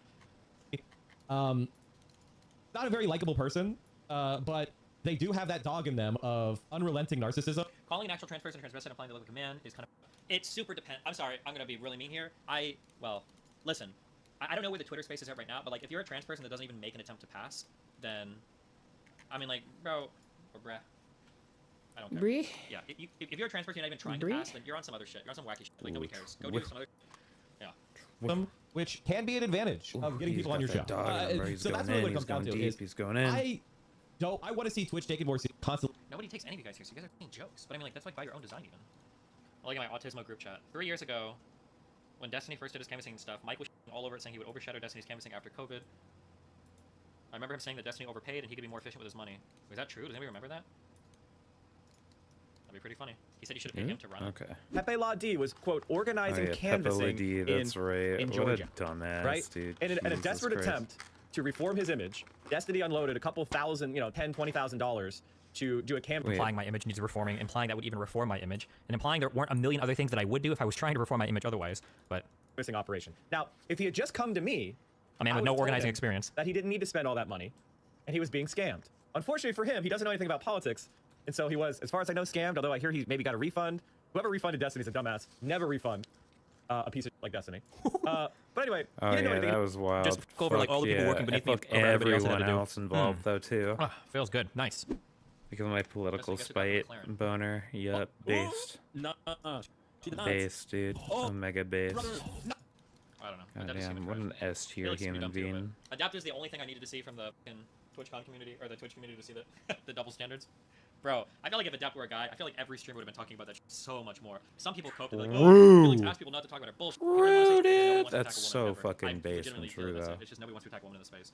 He's Destiny, not is this even true? wrong, dude. Maya tried to join the call, but Destiny said she'd have to wait till the 1 hour mark. on Like the I call, took a and then little very bit of a unable to look into everyone that and some of my off unchallenged. time, and I was like, yo, Also, no Destiny's pulling all this from fucking this way, and this is real, curating dude. this That cycle thing adept about the party situation is interactions. actually baffling, Almost man. everything. I would be very careful. Almost everything the Miz kids say about like everything that happens Actually is almost completely false. They baffling make as up fuck. basically everything to rewrite, which is fine, I guess. I don't give a fuck about that community anymore. But my understanding, if I just thinking about like what my values or principles are when dealing with that, if I'm trying to, I don't remember what happened, but like generally what I'll say is that like if I'm listening to a call, I'm gonna listen through most of it before somebody else gives commentary because I don't want you to poison the well. And if you want to come in and talk about it, I'm probably gonna have to allow the opposition in afterwards as well. I think Maya initially said she wanted to come on stream and talk about it, and then after a little bit she was too stressed out and didn't want to, so she decided not to. But yeah, but I mean like. This idea that like I didn't allow people to come on, Yo, what's up, man? or that I was like blocking people, that's absolutely not true. Yo, what's up, Alice? It's actually disgusting that Maya and Miskiff How walked you away from doing? that situation unscathed. I mean, hey, listen, things happen. I mean, I'm not gonna grudge up. I mean, it's like shit has passed. I think they made mistakes, but like, I mean, what are you gonna do? People fuck up. I do think it's funny that the Miskids are like, every single thing that they said happened was totally wrong. What? No, it wasn't. Every single thing that happened, and Miskiff and Maya basically confirmed it. But I mean, but also, I don't want to drag this up and like do this shit over again. Okay, yeah, we did hear about this. I remember listening to this the other day. Alright, where was that one? Yeah, where's this? Guided tour, because cops are trying to like lead these people a little bit. Look at the guided tour. Look at the guided tour of these officers as they guide in. The actual fucking video that we can react to.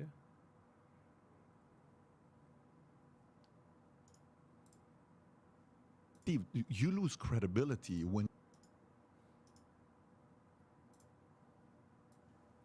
Okay, yeah, what was this? You say 2,977 people died is less of an event than one person not- dying on no, no, no. J6. And the thing that never existed That's not. when you That's say that, not. you've already. That's not. You're- Feels you're- bad, you're dude. Nah, friendship manipulating deniers what I said. spotted. Twisting it. Feels bad. What I said was, Feels bad. January 6th. The friendship was a there. more The friendship was severe real. attack on The friendship was real. It was. Man, I feel so bad. United States. The bridge September burned 11, down in September construction. 11th Feels bad. had more casualties. Feels bad.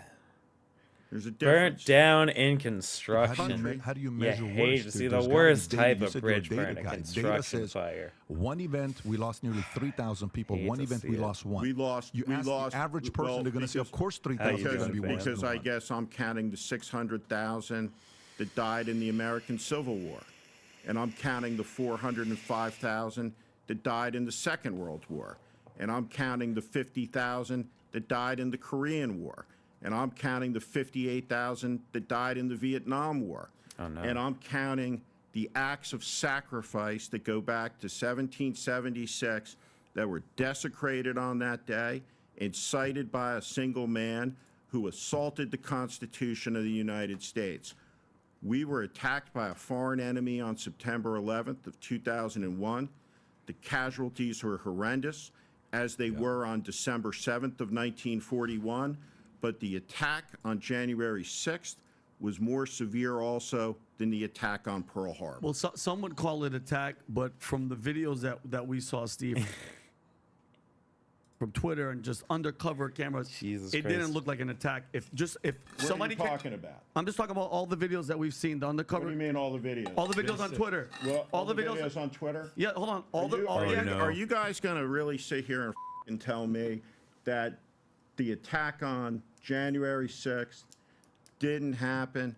That the violence, the bludgeoning of the police officers didn't happen Hold on. because of some bullshit? Is the soon tie guy about to fucking? Oh no, is he about to go off in a tinfoil hat land? I'll give you my opinion, and then Oh no, dude. Oh no, he's busting out the Reynolds rap.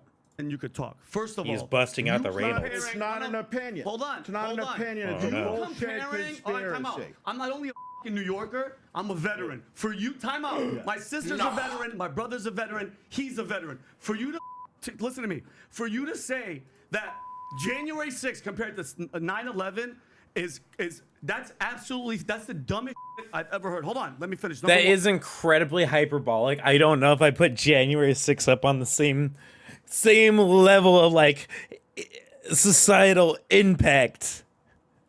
I don't know if I could put them on the same level, but I do see where he is trying to I see where he's coming from.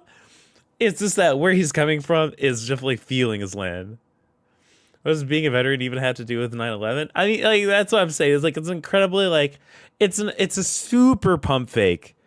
It's an emotional pump fake and a half that's meant to provoke the feelings of, like, if you try to argue with this guy, you're arguing with a veteran. You're arguing with someone who stood up for your freedoms, and you better think twice about what you say. And that's basically the emotional pump fake that he's doing. And that's why I'm like, I think it's very hyperbolic. I think it's very funny.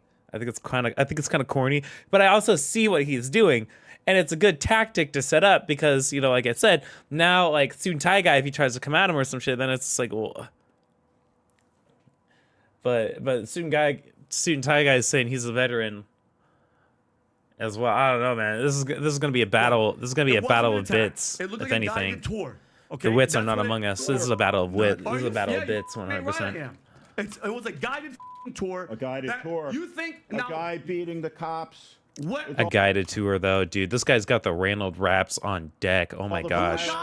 Who died? Ashley Babbitt, a veteran, they shot. This guy's got a tinfoil fedora. That's based. Oh my gosh. You're just upset because Donald Trump said, you know what? They probably cheated. You don't think he has a leg to stand on that they did it in 2016? Hillary, Russia, FBI, colluded. Are you like? How are we crazy, Steve? How are we crazy? I mean, this is going to be on video, so I mean, you're going to speak for yourself. No, I'm going to speak for myself. 19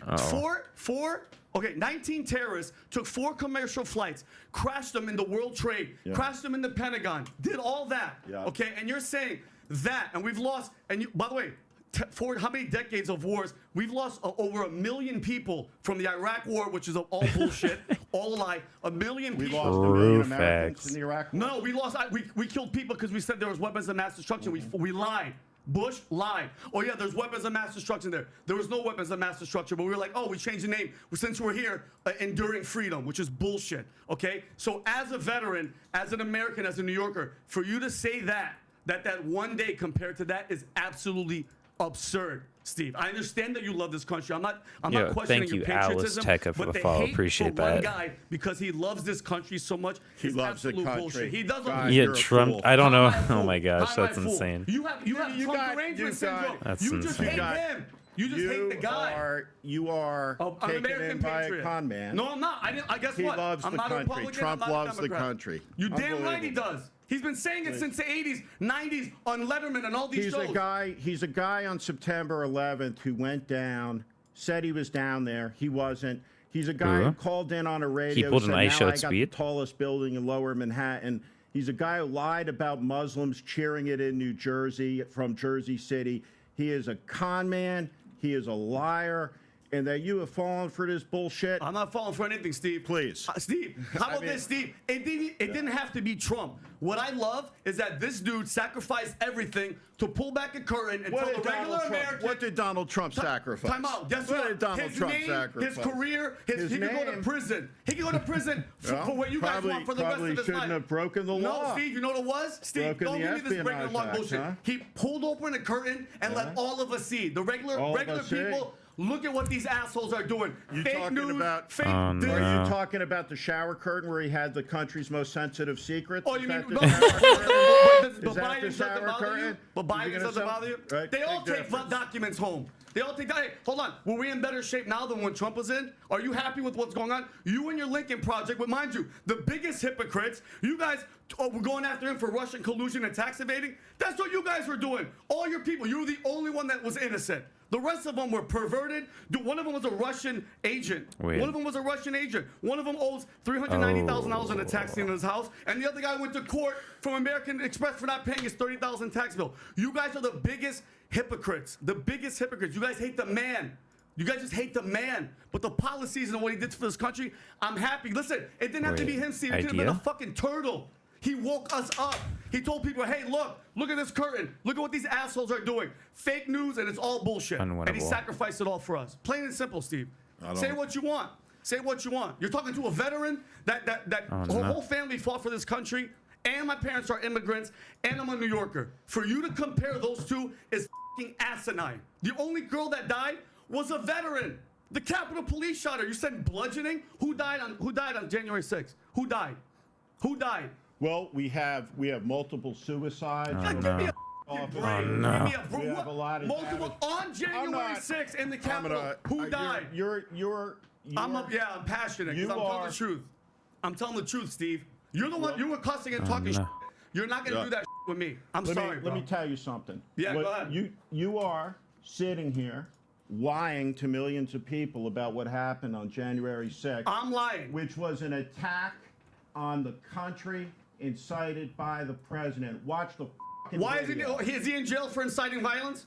He will be soon. Is that the video? Is that the video where he's like, go peaceful? Yeah. He's like, go in there, be peaceful. That's don't what do shit. happened. Yeah. I don't know. You guys hate the person. You guys don't seem to be a whack job like this guy. Yeah, I'm Wait, no work. But you know what it is though, Steve. You know what it is. So for me, I want to respect the voter, and I think there are millions, if not tens, who feel like he does. I think I don't give a how he feels, and this is And I don't give a how you feel. And this is important. This is important because you can watch the video. You can watch the video. You can watch the actual video of the insurrectionists attacking the Capitol. That's real. It happened. They attacked the Capitol. Okay. Can I just weigh in on one thing? You guys are both wrong and you're both right. Let me explain. Oh no. Both days This dude. Oh are no. horrible days in American history. We're comparing what's worse of a tragedy when they're both horrible tragedies. So who's right, who's wrong? You're right more symbolically. Correct. This is an attack on our democracy. peaceful transfer of power. Talking He's about saying it Hold on. didn't happen. No, which he's wrong. He's saying it what didn't he is happen. saying. Wait, hold on. I said, no. Where Hear the me hell out. did I deny that? First of all, Hear me Adam, out. here's a question for you. Hear me out. No, hang on He's saying- a second. he's Listen to saying me. that No, it was- hang on a second. Yeah. You're the judge of this. Can I You're give my, you're can I the give judge my of this opinion? to say he's wrong or he's and wrong. I said, hold on, did I say it didn't? I said people weren't there. You said attack. Yeah. I said they were there. They were protesting. You said it was a. I didn't say it was attack. No, You I said it was was a tour. No, I Yeah, said it guided looked like a tour, yeah, I said it looked like Beast, a guided Beast tour. guided Wait, tour. Let's what go. channel were you watching? CNN, MSNBC. I was watching undercover cameras. You are a five-star whack job, man. Where Vinny is Unbelievable. right and wrong was He's completely wrong. Where I agree with what people say is, by definition, a lot of people would say that it wasn't literally a insurrection. Was it a riot? Oh my was God. Was it a violent protest? It was an insurrection aimed Oh my at stopping the certification So of the goofy. election constitutionally So prescribed on goofy. January 6th. Jesus shit. That's the purpose of it. You can argue over semantics. Is that's what I think? It's not Semantics, man. Let's not get in your weeds here, man. I'm saying it's that- not what a semantic. I would goofball. love to What make my a dork. fucking point. Go ahead. Let's see what if it I is. can finish my Once make your point. Hurry Cry up. cope for and once. sees about it, man. So the point Jesus is, Christ. both days were piece of shit, fucking horrible days. You know, it was not just a guided tour. You know that it was a violent act of complete absurdity. It wasn't a guided tour, but at the same time, I don't think many people think that it was an actual insurrection. It was a horrible day in American history. Horrible day. It was not a tour through the Capitol. It was horrible. But at the same time, you have to What understand the shit? millions of Americans are going to see what you said about 9/11 Right. and be shell-shocked by the ramifications of what you're saying. So I this is think- what I'm saying, that you're both right and wrong in your assessment. I think millions of Americans will understand perfectly what I'm saying. I think millions of Americans sadly are abused by people like you. I'm abused. Who have a platform and communicate misinformation like you just did, that this was a guided tour as opposed to a violent attack. You are one of the people, through your conspiracies, who is poisoning the discourse shit. and the ability of people to tell reality. Yeah. I want to say for the record, you're completely, absolutely, totally full of fucking shit. Yeah. When you Ooh, say- the when attack. you say, Get when 'em. you say Yeah, that stop that getting so was close to me. anything Why you getting other, closer to me? when that was anything Michael, go use other your than an microphone. insurrection. Go use your microphone. And what? Guess what? I can say whatever I want because I'm an American. by the way, Say reasonable whatever I question want. for you. Yeah. Reasonable question for you. What was and Adam? Here's a question for you. You said violent protest. You used those words Twice. He I said did. violent I twice. did, yes. You said Okay. J6 is violent. Yes. What about it? Was BLM protest violent? Ooh. So we're going to go to a No, separate no. I'm topic. curious. you I have a a question question. for you. Yes, it was violent. What's more violent? Okay. J6 or BLM riots? How many businesses went out of business, or how many businesses were trashed during Antifa. J6? So now I have to defend BLM. You do now? because you Okay. used the word violent. Ooh. They were Right. both violent. No. Just like No, 9/11 no, it's not. was also a horrible day. That's not how- Just like January 6th. No, that's not how it There's works. levels. So That's not how only this one works. can be violent No, when the it's other one not. can't. It's not. No, Okay. no. Why So can't January you 6th was understand? peaceful, You and have only to- BLM was violent. I got it. What is the difficulty in understanding that one of them was an attack on a very specific place, on a very specific day, with a very specific function taking place on that day, that Okay. had everything to do with the peaceful transition of power, which is foundational to how the country functions. That's why. Now we're talking different issues. Right? So Oh, if no. there's a riot right. in Cleveland Uh-huh. and 500 businesses are burned down, Yeah. that is a threat to the economy in Cleveland, but not American democracy. No, that is still. If you a assault threat the to- Capitol Yeah. on the day Okay, that I the see what you're saying. I Congress see what you're saying. is Okay, never certifying an mind. election I spaced out for a second. That's to my bad. begin the process that will culminate on the 20th with the transfer, they have nothing to do with each other. The attack on the 6th was incited by one of the 44 people in the history of the country who's raised his hand and swore the 35-word oath to preserve, protect, and defend the Constitution of the United States, period. It was the most grotesque betrayal and abdication of presidential responsibility in American history. It constitutionally disqualifies him, in my estimation, from holding office ever again. How could anybody look at what happened? Look at what happened. It was a tour? How dare you? You didn't see the shaman getting guided around? Shit. The guy was supposed to be this crazy wild man. Okay, here's my question. Steve, how do you explain the countless FBI agents in plain uniform that Congress won't even tell us how many? Because it didn't happen. Oh, yeah. Oh, no. And, It didn't happen. Ray led the Epps. violent insurrection. Oh, yeah, by the way, let me see this. Can I saw that? Go back to that video. Could you show this video? People are fucking rotting in jail for 30 years. Yeah, 'cause okay? they're For criminals. doing this shit. What What are the we- hell does that look like? Okay, What does that look like to you? One video. Look at the Vinny. violence. I don't give Vinny, a shit. just because you're yelling doesn't mean you're right. No, it doesn't matter. That's one piece of video. Yeah, one Why piece don't of we video. show the hours of footage of them Tucker breaking Carlson. down Look, Tucker. okay. What do we got here? We got Tucker who got Carlson shot? here. Who We got got shot? a guy. We Oh, got no. Tucker Carlson. We got a Who guy got who shot his shot? own show What a on dumb Russian Ashley question. Babbitt, God rest her soul. We a got veteran, the king 12-year of veteran gets replacement, shot. Yeah, look at domestic this. Oh my terrorist. God, look at this violence. Oh my goodness. Yeah. But let's Oh my put God, it- they're turning it up. Let's roll the tape of the violence, though. Okay, Vinny. Okay, that's like saying there's a war going on over here, but you have video of outside of hold them on. getting along. Here's my question. There's other videos, So wait, Vinny. hold on, let's go back. So you mean to tell me Donald Trump, 2016, we found this is a fact. This isn't BS. I made this up. 2016, fact. All right, the Durham report. Hillary Clinton, DNC, FBI, they all colluded to say he. None of that's true. No. Oh yeah. all None of it's true. So you're full of right now. Number one, 100% true. She paid for the dossier and did all that. 100%. So wait. So Donald Trump is crazy to think that they would cheat again? Are you kidding me? You mean having the FBI go on Twitter? There's no evidence of voter give me a fraud break. All right, of so any Durham's full of type shit, too. whatsoever. Durham's full of shit. Yeah, but No, you're that's full of shit. That's a No, you separate conversation. Hold on.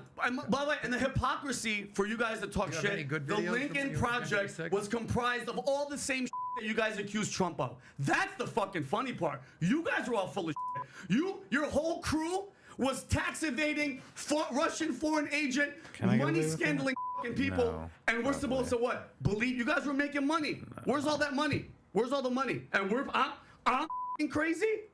You didn't vet none of those people? You didn't vet none of them? No, none of these people. And it's always the ones that point are the biggest pieces of shit. The ones that go, hey, look at Trump, tax guy, Russia guy. It was you guys. Wasn't me. It's you. Oh, you're innocent. You're, okay, you're, sorta you're works. 100% I pay innocent. my taxes. Oh, okay. You Well, I'm want to saying- find? You want to send? You want to find some fucking guy? You know what you are?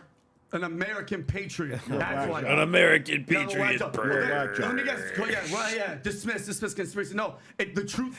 What a dumbass, dude. Jesus Christ, bro. The fact that any of these people take themselves so seriously it's kind of adorable in a way, you know? It's just like, holy that's crazy.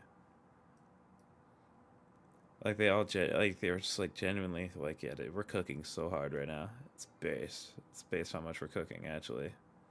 Insanity, dude. It's insanity. Okay, so this is all just fucking a nightmare.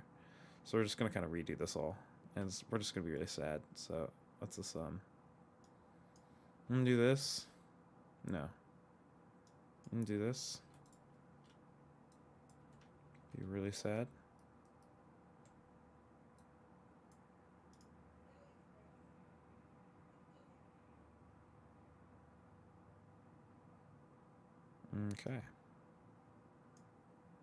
Okay. Hurts and doesn't care about your Please. feelings. Period. I'm sorry. I'm not other than delusional what about he's he's man. saying about the peaceful tour of the Capitol, Yeah. which I fully disagree with. It's but not. but it's he's allowed his not. opinion. It's not. What is he saying that's wrong? It's not. It's not an opinion. It's not an opinion. He's a liar. He's a liar. He's lying into the camera about a violent event saying it was peaceful, spouting conspiracy theories and using a Tucker Carlson thing. I didn't play the video. I don't know what to say other than to say it's why the country, right? I mean, is why Trump is leading in the polls because there's so many crazy whack jobs like me that are tired of your bullshit. Period. America first. Look where the fuck America is right now. Where are we? Are you happy with what's happening right now in this country? Are you genuinely happy with what's happening in the country? Border wide open, inflation, all the bullshit that's happening, all the violence, all the smash and grabs, all the shit. You're happy? I think three things. I genuinely think you're a whack job. God bless you too. Thank you so much. I think you're ignorant. Okay, thank you. Thank you. And I think you have nothing to say because you know that I'm right. And guess what? I hope to God Trump's win again. Trump wins again, so at night he just lives in your head. So he can kill me? No, kill the chairman of the Joint Chiefs? No, because I want you to wake up every morning and go, Shut down NBC? I want you to wake up every morning and go, oh, I want you to cry like all the people that cried, but he made America dope. It's people like you that are dividing us. Dude, all right? oh I don't my give a gosh, about what a personality. weird I want Cobra. policy. I What want to a live in a weird safe Seether. This country, guy's actually, all right? like, I want the border to yeah, be he is. secure. He's red I in want the the economy to be face. Oh my killing. gosh. All right? I don't want people like you. I don't know. Like, You he's seem the boogeyman. You He's the seem a boogeyman. little No, rattled it's to not. me. Not at all, bro. I'm Seem a on little point rattled. all day. Nice vein in your head. Yeah, it's a vein. It's called passion. So if you like this clip and you want to watch another one, click right here. And if you want to watch the entire podcast, click right here. Yeah, no, I'm good on that, buddy. Thanks, though. Appreciate it. You know, one love. One love. Okay, here's what we're going to do. We're just going to make this nice and clean, because I'm getting tired of being fucked over here, so we're just going to... we're just going to... Yep.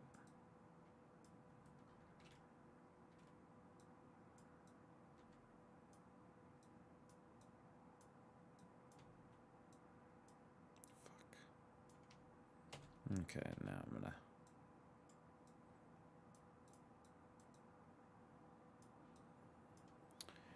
So what is next here up on the list? We got one more thing here. Hold on. At least one more thing that I had prepared. What the fuck is this? Congratulations, you'd be the first gay president. Come out. Oh no, that was it. Say it. What? Anyway. Anyway, you're like, you don't... Oh, wait, I think Adam, he's like a bro, but I think he's relatively normal. Adam feels like the kind of guy who finds himself in a crowd of people who believe some really wacky shit, and they're all kind of like drinking his liquor. Like, we don't actually believe this shit, right, guys? I love that we have...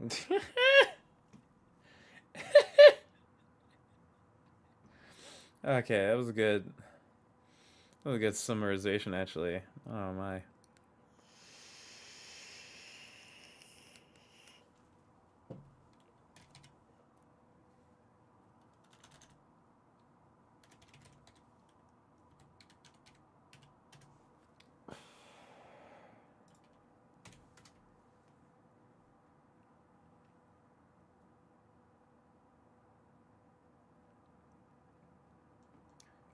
Jesus Christ. Wait, no, I did not use attempted murder. I used the anecdote that you brought up. And you're the one hurting the progressive cause and the trans rights cause. Look around. Look around. Crime is happening everywhere. You brought it up, and I'm fact-checking it. To show you God reality that everyone else on Earth sees. That no one agrees with you in the polling. That would be... No one agrees with you. Cenk Uygur is here, ladies and gentlemen. It's a classic uncle-nephew face-off, as I have talked about already. For those of you who don't know, Cenk wrote a book. This is hit me in the face. Cenk wrote a book called...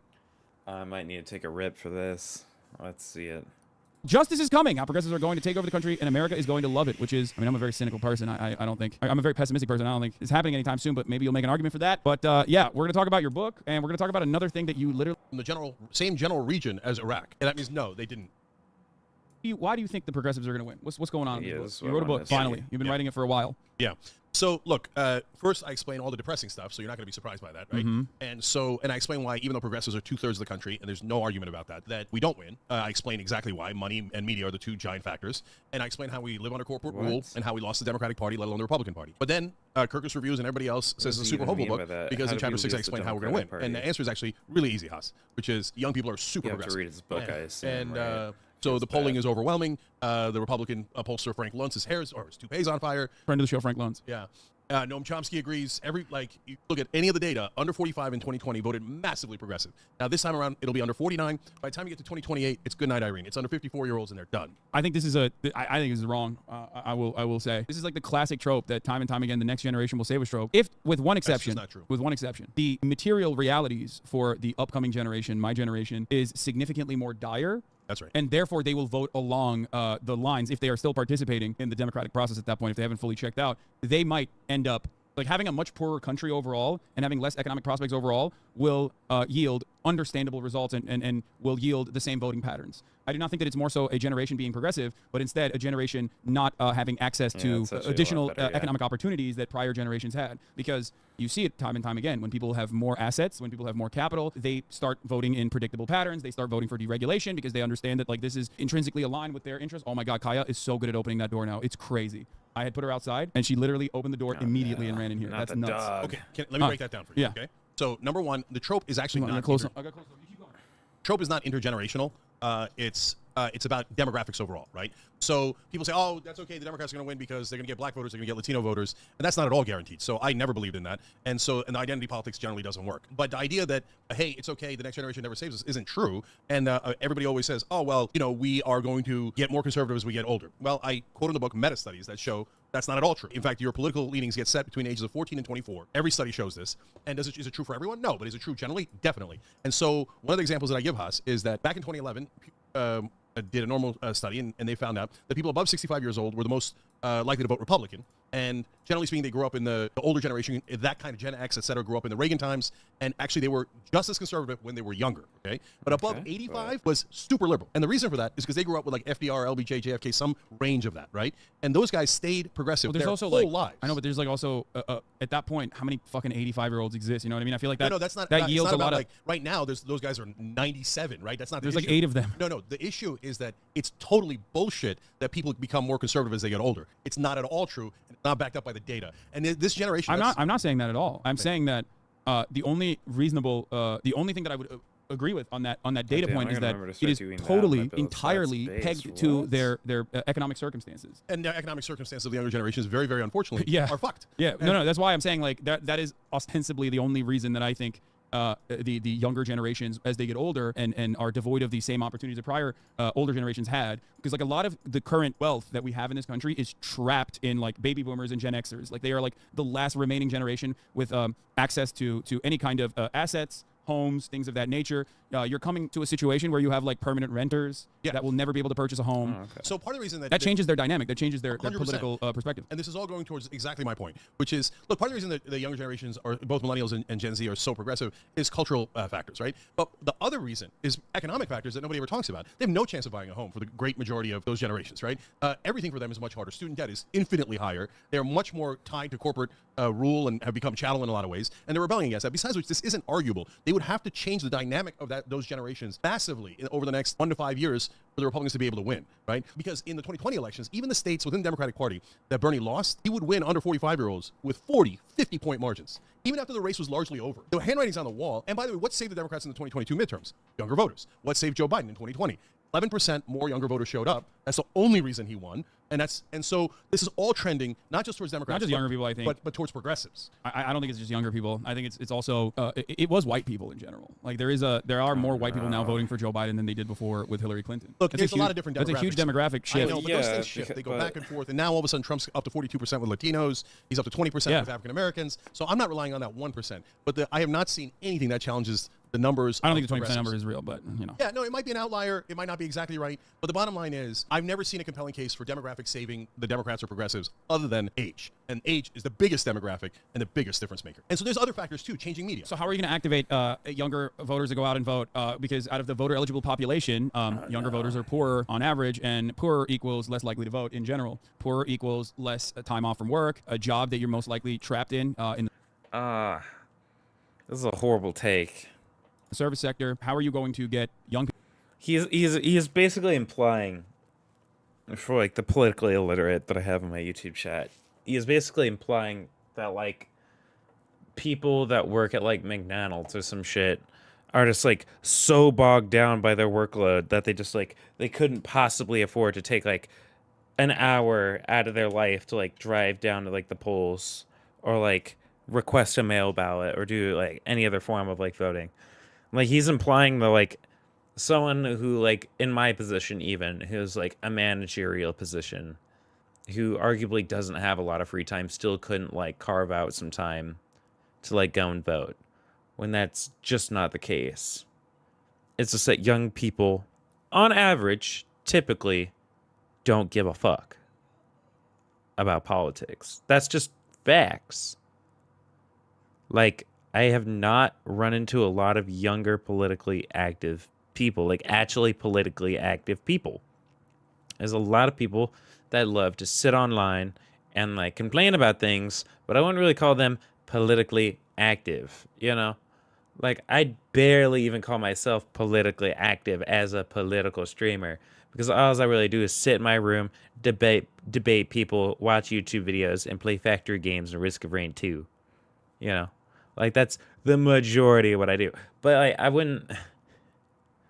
So, I don't know. I feel like it's very disingenuous to just imply that, like, well, how are we going to get the guy who's just stuck working at McDonald's, dude?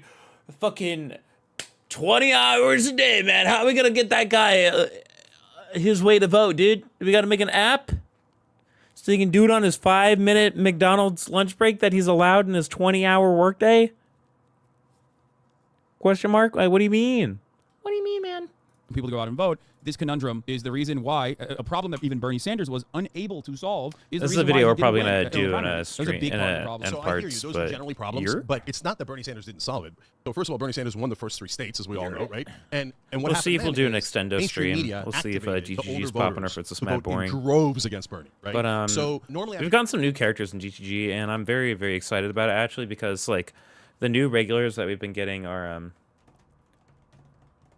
interesting in like good ways. Like there's people that have been like coming in. Like I really want to have like a call with some of the people that like are in there frequently. I do want to do like an on-stream call with some of them because I feel like a lot of personality has been boiling to a point where we need to have like a grand topic debate and just kind of like squash the beef with a few of them. I think it'd be really fun. I think it'd be interesting. I might definitely want to organize that because I think it'd be very, very cute. But yeah, like there's just a lot of interesting folks that like come in.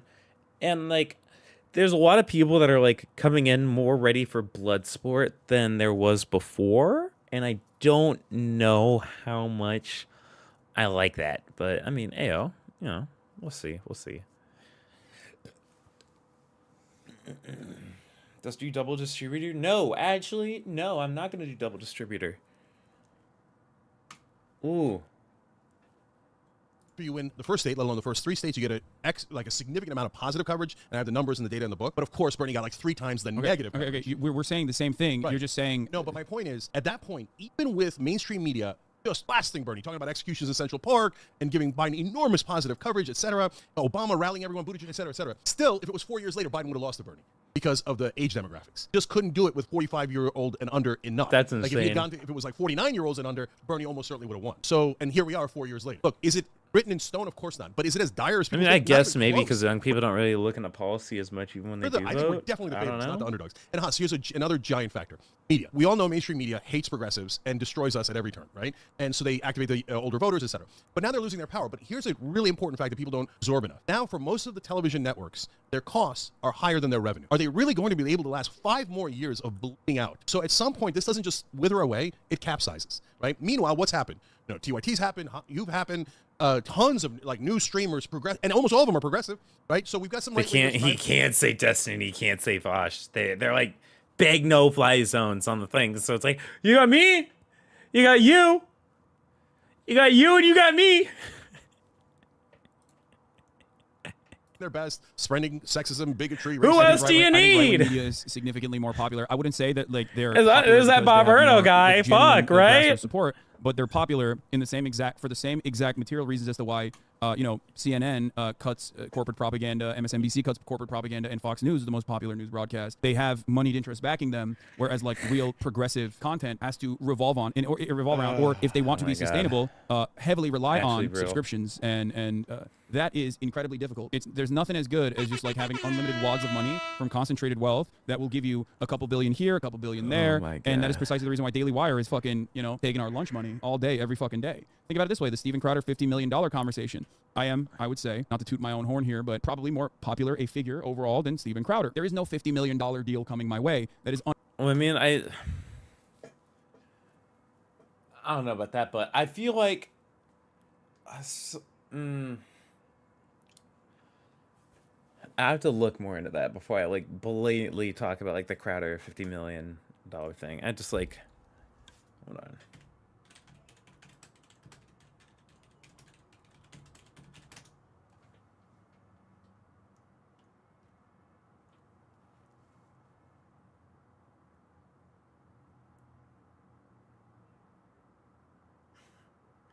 Rolling Stone out here with the most hilarious fucking article I think I've read in a hot minute. No shot. Chat, you gotta get a look at this. Nah, we gotta see. This is main screen shit. Far right blowhard calls 50 billion Daily Wire offer a slave contract base. Far right YouTuber Steven Crowder has kicked off a public feud with the Daily Wire after the right-wing news outlet approached him with a measly 4-year contract offer worth a pitiful $50 million and some fiduciary obligations on his part. Oh my gosh, yeah, that's funny. It's like, dude. That was insanely generous. But yeah, like Steven Crowder, Daily Wire, they're all public. They're all public funded. Like they're all funded by their viewers. Like they get ads. They have ads. Don't get me wrong. Like they get sponsors, but I don't think they're like beholden to sponsorship bias or anything like that. Unimaginable. That would never happen in a million years because Steven Crowder doesn't have to generate $50 million in revenue. He just has to keep saying the right things, and billionaire-backed independent media that is basically cutting the same exact propaganda that Fox News cuts will keep funneling money to those places. Yeah. So yeah, see, this is what I was talking about. He's implying that like these things are like privately funded. I understand our disadvantages very well because I'm in this business, right? But look, even with all of our disadvantages, maybe to a TYT degree, gets about 5 like, billion the amount views of a year. crowdfunding that So they do, Daily Wire can kiss my ass. All the right wingers combined can kiss my ass. Yeah. And so the good news is I'm not just a good host. We have a lot of great hosts on TYT. I'm a really good businessman. And so I have maintained us in business for 21 years in an impossible industry. We built a network of progressives, and we just keep on winning. So they're not going to be able to get rid of us. We're going to win, and then when we get more resources, we're going to dominate even more. So the problem, the advantage of the right wing has is infinite money, and the left has almost no money at all, right? But the disadvantage that the right wing has is that they're not popular. We say things that are popular, and people like what we're saying because it's in favor of them, right? The right wing has garbage that says, oh, rich people are great. You should give all of your money to rich people. This show brought to you by rich people. That shit's never going to be ultimately that popular. And part of the reason why but that's why they always move around and try to latch on to focus tested talking points on deeply and undesirably unpopular policy positions that they have. That's why nobody says we want to criminalize abortion and like lock women up that have a pregnancy and want to exercise their bodily autonomy. They say we're pro-life. Life begins at conception. And when there is an anti-Catholic, anti-Christian slant in the United States of America, which there is, then they change the conversation around from even someone like Ben Shapiro, who is very religious, like he doesn't hide that. They change the narrative around from instead of talking about like how life begins at conception is a Christian talking point and therefore you have to abide by it because America's a Christian nation, they move towards how this is actually a moral argument. This is the scientific argument. This kind of paradigm shift, this kind of like propagandizing and the mechanism that backs it is all too powerful because, once again, it goes back to concentration of wealth. It doesn't really matter. Like there is, Daily Wire is more successful than both of us combined. I'm sorry, that is just the reality. No, not in terms of views. In terms of money, I don't have more money. So. I think that they are. You think they get more than 5 billion views a year? I don't know. I don't know what I metrics. think liberals are insanely rich though too. I just think that like these guys just don't do enough like community outreach to like get public funding and all. So it's just like what the hell would these guys do with funding? What would they do with money? Like the Daily Wire, at least like when they get like an assload of money, like they know how to like put their money towards like political interests that they want to support. Or it's like when you give your money to Hassan, it's like that money it's 90% gonna go towards DoorDash. you're working with when you say 5 billion views a year. I don't know if you're just simply talking about YouTube. Facebook, Yeah, you're talking about YouTube, Pluto, Facebook. Snap, you name it. That's great. If Daily Wire is on all of those platforms with the exception of Snap, I think, probably. I would assume that they're not on Snapchat. Yes, they probably get significantly more. I don't have like access to their media deck, but their Facebook numbers blow everyone else's out of the water. Time and time again, every single Daily Wire content creator is absolutely, you know, at the top of the leaderboard in terms of impressions, in terms of readers, in terms of everything. So Haas, let me give you my perspective and context on it. So since I'm like a generation older than you, I grew up completely on mainstream media where we didn't have any options at all. And I write about that a little bit in chapter 5. And that turned everybody Republican. And the reason for that was that they would tell you like Ronald Reagan is the Gipper and he's a cowboy and he's awesome and he's America's a shining city on a hill. That's what Republicans stand for. And Democrats are weak losers like Michael Dukakis looking funny in a tang. And they all did it 24/7. There was no other option, just corporate media. And so I think conservative voters have some redeeming values. We can talk about that if you want. But all Republican politicians and all Republican media figures are liars. Okay, they have to lie because they can't say, "Hey, I want you to take all your money and give it to the rich." That's their actual objective, and they can't ever say that. And then you can say it about 100 different things. They can't say, "Hey, I want you to smoke cigarettes and get cancer because they pay me." "Hey, I want you to take guns and shoot yourselves because the gun manufacturers pay me." "I want you to destroy the planet because ExxonMobil pays me." They're never going to say any of that. So it's one lie after another, and we call. Dude, like, this is my problem with these guys. Is like, do you have anything to substantiate your claims when you say shit like this? Like, I don't even mean to like gluck Ben Shapiro and like right-wing podcasts and all that. Or I especially don't mean to like gluck fucking Fox News. But at the same time though, like I hear shit like this and I'm like, can I get a source? Does Fox News really want their viewers buying guns and shooting themselves? Something distinctly tells me that might be a little bit bad for business.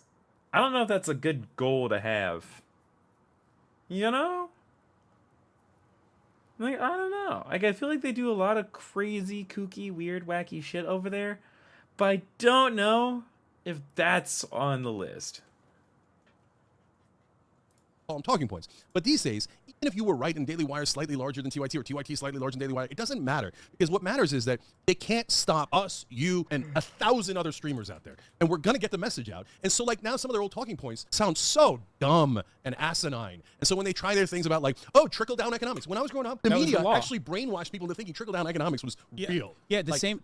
Okay. And now we've destroyed that. Anyone who says trickle-down economics is considered a total joke. We didn't destroy that. I don't think that we destroyed that. I think like objective reality and the lack of that promise destroyed it significantly more than objective reality was always against it, Huss. It wasn't even close. I know, but people started people after 30, 40 years of neoliberal austerity recognize now that like that is complete bullshit. Now it doesn't matter because people still do the same thing. They move as soon as the established narrative, the norms that people recognize are at odds with whatever the media is saying or are at odds with what like right-wing moneyed interests are trying to pump, then ultimately they move on to the next thing. That's I am in agreement with what you're saying, but like ultimately the market collapse in 2008 probably did significantly more for people to understand that like trickle-down economics was bullshit from the jump than anything else. That played a major role in people losing confidence in like a lot of economists and what they were saying, which they should lose confidence in because these guys are spreading poison. But let me give you one example of the power of an alternate. And it's a very ironic example. So Iraq War was always bullshit. It was always obvious. Mainstream media didn't say it.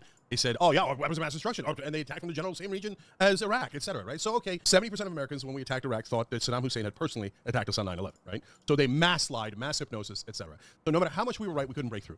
And then that lasts for forever. Until Donald Trump goes, Iraq War was bullshit. And all of a sudden the dam breaks. And then the Republicans go, oh, yeah. No, I disagree with that as well. No, I think before that, not a single Republican said the Iraq War was bullshit. You and I, until it doesn't matter what Republicans say. You and I are at fundamental odds and will forever be at fundamental odds in the way that we analyze the world because I am a believer that the material conditions and things withering away, like larger structural moves in either direction, are significantly more important in bludgeoning people with reality than the media moving in a specific direction. I'm also a believer that like under an inherently oppressive construct, yes, you can inevitably shift the attitude on the more reactionary side of things, and unfortunately the only way to stop that is by waiting it out and just eating the pain.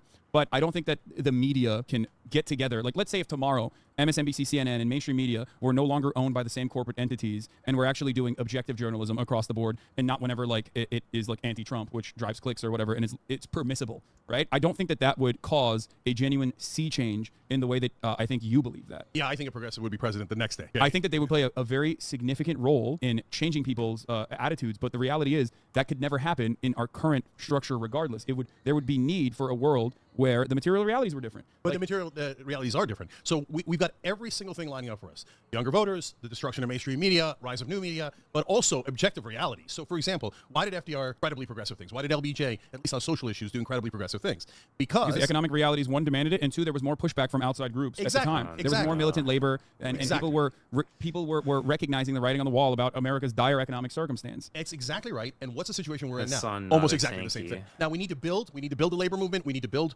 more direct action. I agree. That's why I do what I do. I think a lot of people don't understand that. The only place that I have any sort of optimism for the future is in the labor movement, which is why I do what I do. I want to change people's minds about certain things and allow them to see for themselves the autonomy that they can have and change their immediate workplaces. What does he mean? His whole 90% of his positions are about like removing the autonomy of the average person, though. Wait, what?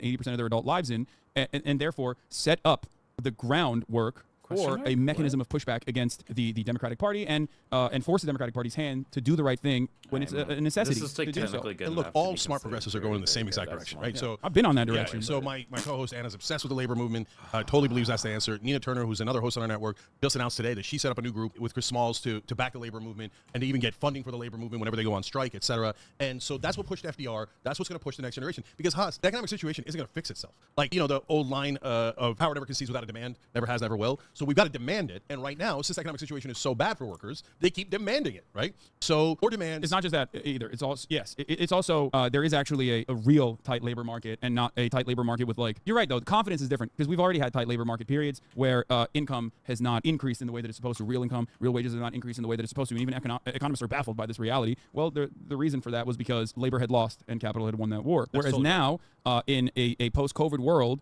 I think with the unimaginable amount of profits that these corporations are raking in, labor has a decent bargaining position because they saw that, if people just simply didn't go back to work, that people were fucked. Yeah.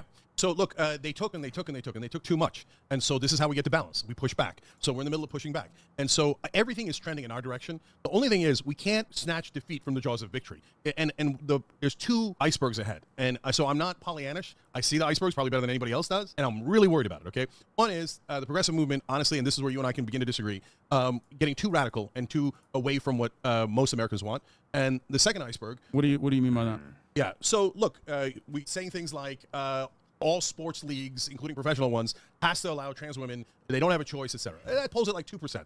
You say, hey, it's a moral issue. It's really important. Do you think sports leagues are like the most important thing in the whole wide world? Do you think it's actually a significant issue? Do you think that is a significant issue or a driver of the conversation, or cynically weaponized by Republicans with some liberals taking the bait and then having a conversation about it instead of being like, fuck off, nobody cares about this, stop talking about this immediately? Yeah. Well, that's exactly what the right wing does. They weaponize every single issue. What I'm trying to get progressives to do is stop falling in the trap. So the minute they say it, our side comes out and goes, no, this is the most important issue. And anyone who disagrees is on Nazis. You just called 98% of the country Nazis. Okay. What are you doing? You're alienating voters like crazy. Do you think that organizers on the ground, both trans and cis, that are members of labor unions are even using this as a talking point in any meaningful capacity, or is it simply reactionary Republicans bringing this up because they tried and unsuccessfully failed to push the anti-trans button with bathroom Except bills? for the fact that they pass all those bills, which I despise. I hate those Hold on. bills. Let me just clarify something here. In the lead up to the 2016 election, you had the North Carolina bathroom bill that was anti-trans, right? You have to have the gender assigned at birth be the bathroom that you go to. That totally failed. Okay, that failed. That was so objectively a failure that Donald Trump came out and said, I don't give a fuck where Caitlyn Jenner shits as long as she's shitting in Trump Tower, right? Something along those lines. But I'm then he paraphrasing. tried to ban them from the military. Hold on. Let me finish. That was also unpopular. Sorry, go ahead. Let me finish. Okay? Yeah, he tried to ban trans people from the military. That was also unpopular. So what did Republican interest groups do? The family, moral family, Christianity fundamentalist groups. What did they do? They went back to the drawing board and they looked for a reasonable sidestep that would still be anti-trans, that would open the door to anti-trans conversations that they could push for that was more popular. What did they find? They found that Americans love the concept that is bullshit. Meritocracy. What is the most meritocratic process in the entire country? Maybe in the world? Sports. Americans love sports, and Americans believe that meritocracy is real, and it's especially real in sports. So they changed the narrative away from trans people can't pee and poo in the fucking bathrooms to trans people want to destroy sports. It was simply just another way to attack trans people, which is precisely why I think a lot of people correctly looked at that and went, why the fuck are we talking about this? This is ultimately marginal. You just want to fucking eliminate trans people from public spaces. And I have never given an ounce of legitimacy to that argument, despite what public polling says, because the reality is no one gives a fuck about it. Let me tell you something that's more important than public polling, however. Because you brought up... So far, I don't even see where we disagree. Okay, so you brought up state legislatures, Republicans passing incredibly, horrifyingly, psychotic anti-trans bills. Yeah. Okay? And they're passing this. Yet there is no viable single issue voter out there that is like desiring these anti-trans bills. Although, if you ask, Americans directly about like, what do you think about a 14-year-old trans girl like participating in a swim meet? They might say 56% might say, fuck that, that's wrong, we shouldn't do that. But the reality is there isn't any real momentum on the ground for anti-trans shit. Voters do not give a fuck about trans people overall. The overwhelming majority of voters actually have apathy for trans people. They just don't care about it because they think that there's no trans people in their lives whatsoever. Republicans, however, have kept on pushing the anti-trans button over and over again and made it their major fucking talking point. I mean, I don't know. I feel like they have, and like there's still some Republicans that like really harp on it, but I feel like for the most part, it's kind of like an inner left argument nowadays. I don't really feel like a lot of, like, unless I'm just like completely out of the loop on like right wing spaces and like talking points, but I feel like I'm still pretty in the loop in a lot of that shit. But I feel like a lot of their talking points haven't been about that as much because like I think they realized, like, on average, you're gonna really lose the culture war on that. Now, that isn't to say there isn't some really cringe far-right bullshit that happens on Twitter. For example, like, where is it? Like, this shit was pretty gross. What are we talking about? What is the plot? If you are a Susie, you can't be a Scott. I know it's a doozy, can't be what you're not. Like, this is pretty cringe. This is like this is the definition of indoctrination. I love how like right wingers like see shit like shit like a rainbow flag or some shit in a classroom and be like, oh my god, they're trying to program our kids.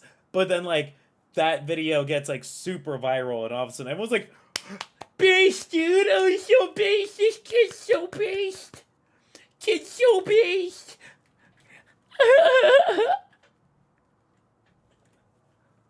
So based. Like, it's actually insanity. It's so buck wild. But I feel like this kind of attitude is not the prevailing attitude. I definitely don't feel like it's a prevailing attitude. That's right. That has yielded horrifyingly bad results for them. And instead of like fucking assassinating Christopher Rufo, for example, who's one of the leading guys here at the Manhattan Institute that was like doing the CRT stuff, doing the anti-trans stuff, instead of going, dude, what the fuck are you doing? You ruined our midterm chances when Biden had a historically bad economy, when a red tsunami was supposed to happen. That was a major failure on their part. One that actually has led to Kevin McCarthy's ouster as the speaker right now, a domino effect of like the Republican Party imploding in and of itself, partially because the only thing that they have been looking for, the only thing that they have, the only tangible policy position is just increasing the dial of transphobia, but there's not enough people on the ground who are demanding it. And those who are demanding it are increasingly more psychopathic, which is pushing away normal fucking Republican voters who are just like, I just want tax cuts, man. Like, I'm racist, sure, but like, the fuck's going on? Like, I don't give a shit about this. Like, why are you talking about dismembering children's genitals all the fucking time? You sound like a psycho. Christ. Like, They're I'm getting outrage racist, fatigue, but and it has demonstrably been a failure. And that's part of the reason why you don't see Trump talk. It's like this is a huge part, by the way, why the left sometimes like really fails to like capture new people within like their audiences and stuff like that. Is like when you just call someone like a shitty person and you just say like, yeah, you're just awful because like you watch Ben Shapiro and it sucks to suck, man, but you're just like shitty person. It doesn't spark a want to change at all, you know? And like I kind of can't blame people when they get really, really annoyed by shit like that. Like I could you? Like, geez, it's so insane.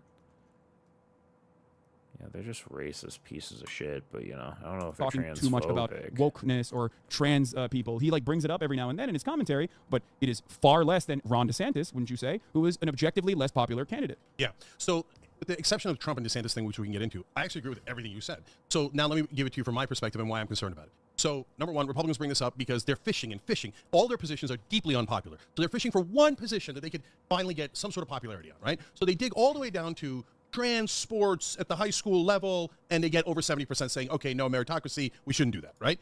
So if at that point, you and I agree, we fight back when they propose a bill, and we do the best we can, and we aggressively make the case that you just made, and then I make all the time on the air, right? And then we're okay with it, and everybody would agree. The country is in favor of trans rights, okay? But in the midst of these conversations, one of the things that happens is, on air, I say, okay, you're asking fine. I think at the high school level, trans girls should be able to participate with biological girls because... Why do you talk about that at all beyond how... Because it comes up, because there's a bill. No, I'm fighting against the bill. Okay, but why do you talk about it beyond it being a distraction, perfectly cooked up, because you said you agree with me? Why do you talk about it beyond it being a fucking bill that is laughably unpopular, so unpopular that, like, It's not so unpopular that it didn't pass in all the red states. Wait, what? The trans bills that passed, not about bathrooms, but about sports and all that horse crap. But none of those bills were passed with popular support, Jank. I know they're passed by Republican legislators, and the Republican legislators are appeasing their base. Okay, and their no, base they're is not. maniacal, No, and their they're base not. wants it. my No, they're gosh. not. That you and I are entirely Okay, incorrect. so they go fishing in that area. You are And in entirely that incorrect, conversation, but I say, it's hold on, okay. let me finish. I say, at some point, look, my real opinion is, at the professional level, yes, of course the leagues get to make their own decision, and sometimes, yes, trans women have an advantage, and the league is allowed to say, no, we're not going to allow it, okay? Based so what and happens true, next? okay. Every single person that I know in mainstream media saw what they perceive as a progressive community, then called me a Nazi. Then they go, okay, progressives are lunatics. I'm writing all of them off, right? Are you kidding me? Because somebody's had like this microscopic difference of opinion with like the most radical end of the progressive base. They're right-wing pivot, Republican, Nazi. Well, okay, you guys sound nuts. Okay, and don't do that. You think Just that- say, you think hey, that's what it I took? disagree. So what? Mainstream media literally called you a bestiality-loving horse fucker when you tried to run for office in California. You think they needed the fucking?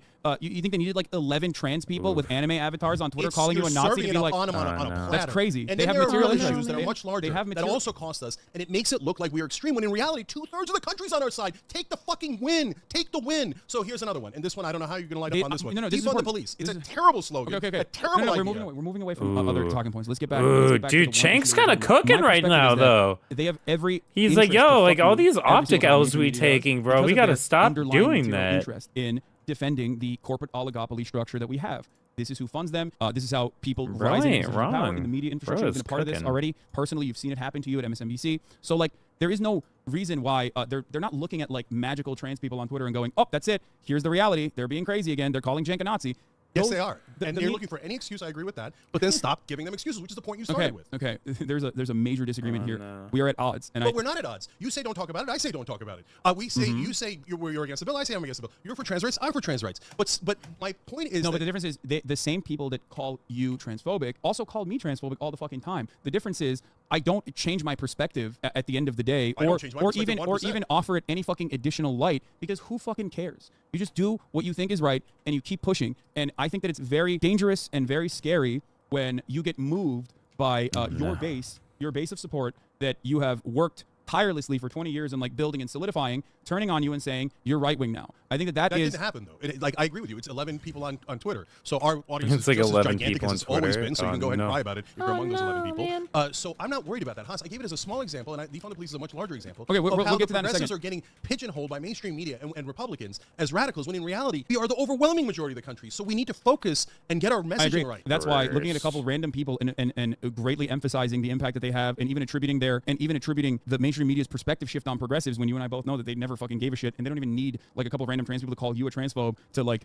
justify their hatred for progressives. Okay, let's go to a larger There's no issue. reason to talk about that. Now, as far as like, there was one other point that I wanted to make, because we were talking about state legislatures. This is really important, please. I think that a broader Republican project, and I think you'll agree with me on this, has been that they want to dismantle the power of the legislative body and then utilize the state legislatures where they know they have control due to gerrymandering and ridiculous district maps, where they can, even if they don't have popular support, even if they lose the majority of the votes, still maintain a majority in the House and the Senate, right? State House and state Senate. It's one of the most important things in the country. Absolutely. And then there's a secondary side to this, though, because there is the judiciary. So they've also they've dismantled the legislative body. They have pushed their power in undemocratic ways through the state legislatures, and then also solidified that power and codified it by court packing, right? So they have this very open project within the Federalist Society, all the way up to the Supreme Court of the United States, where they have hyper-reactionary judges that they've placed in positions of power through appointments, right? So when you do that, there is no need for a democratic process, which is precisely the reason why saying that these Republicans are actually acting out the desires of their psychotic, bloodthirsty base when they're pushing for, trans bills that are getting passed in every single state legislature is objectively false. Why is it objectively false? Because one, Republicans have never cared about their base. Let's be fucking real. They just use the culture war issues as a way to like draw up support. But in reality, they don't really give a shit about what the base wants. If they did, then they would have never in a million years allowed the Roe v. Wade decision to be overturned, because that was a much better way to just keep dangling in front of the most active base of support they have, white evangelical Protestants, and never actually push to actively dismantle Roe v. Wade and completely criminalize abortion in red states. Son implies that like Republicans just want to like farm funding and never ever actually want to get anything done. when that's like very much the opinion that like a lot of right wingers have of like left wing people. I don't think you realize it's something I've noticed. This tends to happen a lot with humans as a whole, is that we tend to be most frustrated with things that we do ourselves, that we notice in other people.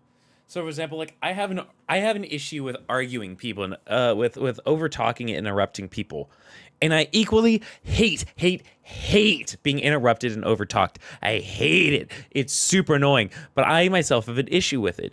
So I have a reason identified that like this is a very human thing. Like a lot of people complain about things that they themselves do.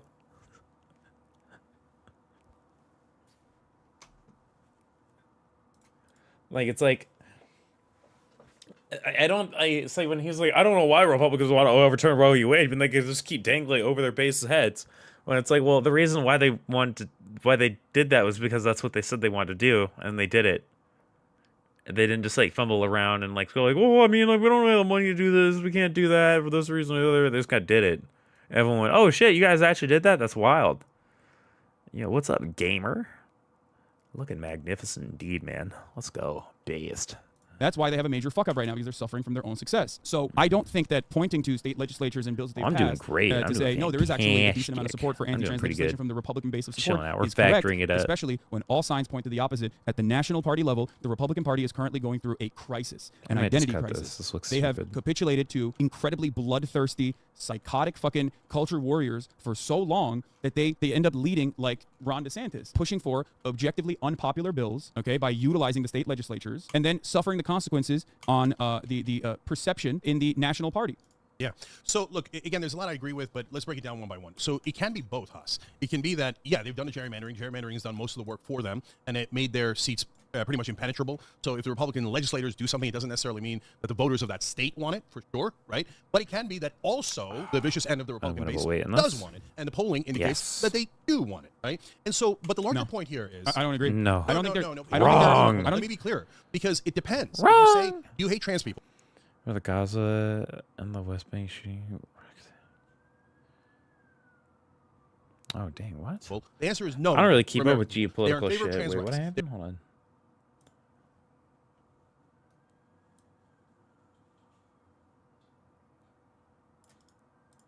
What?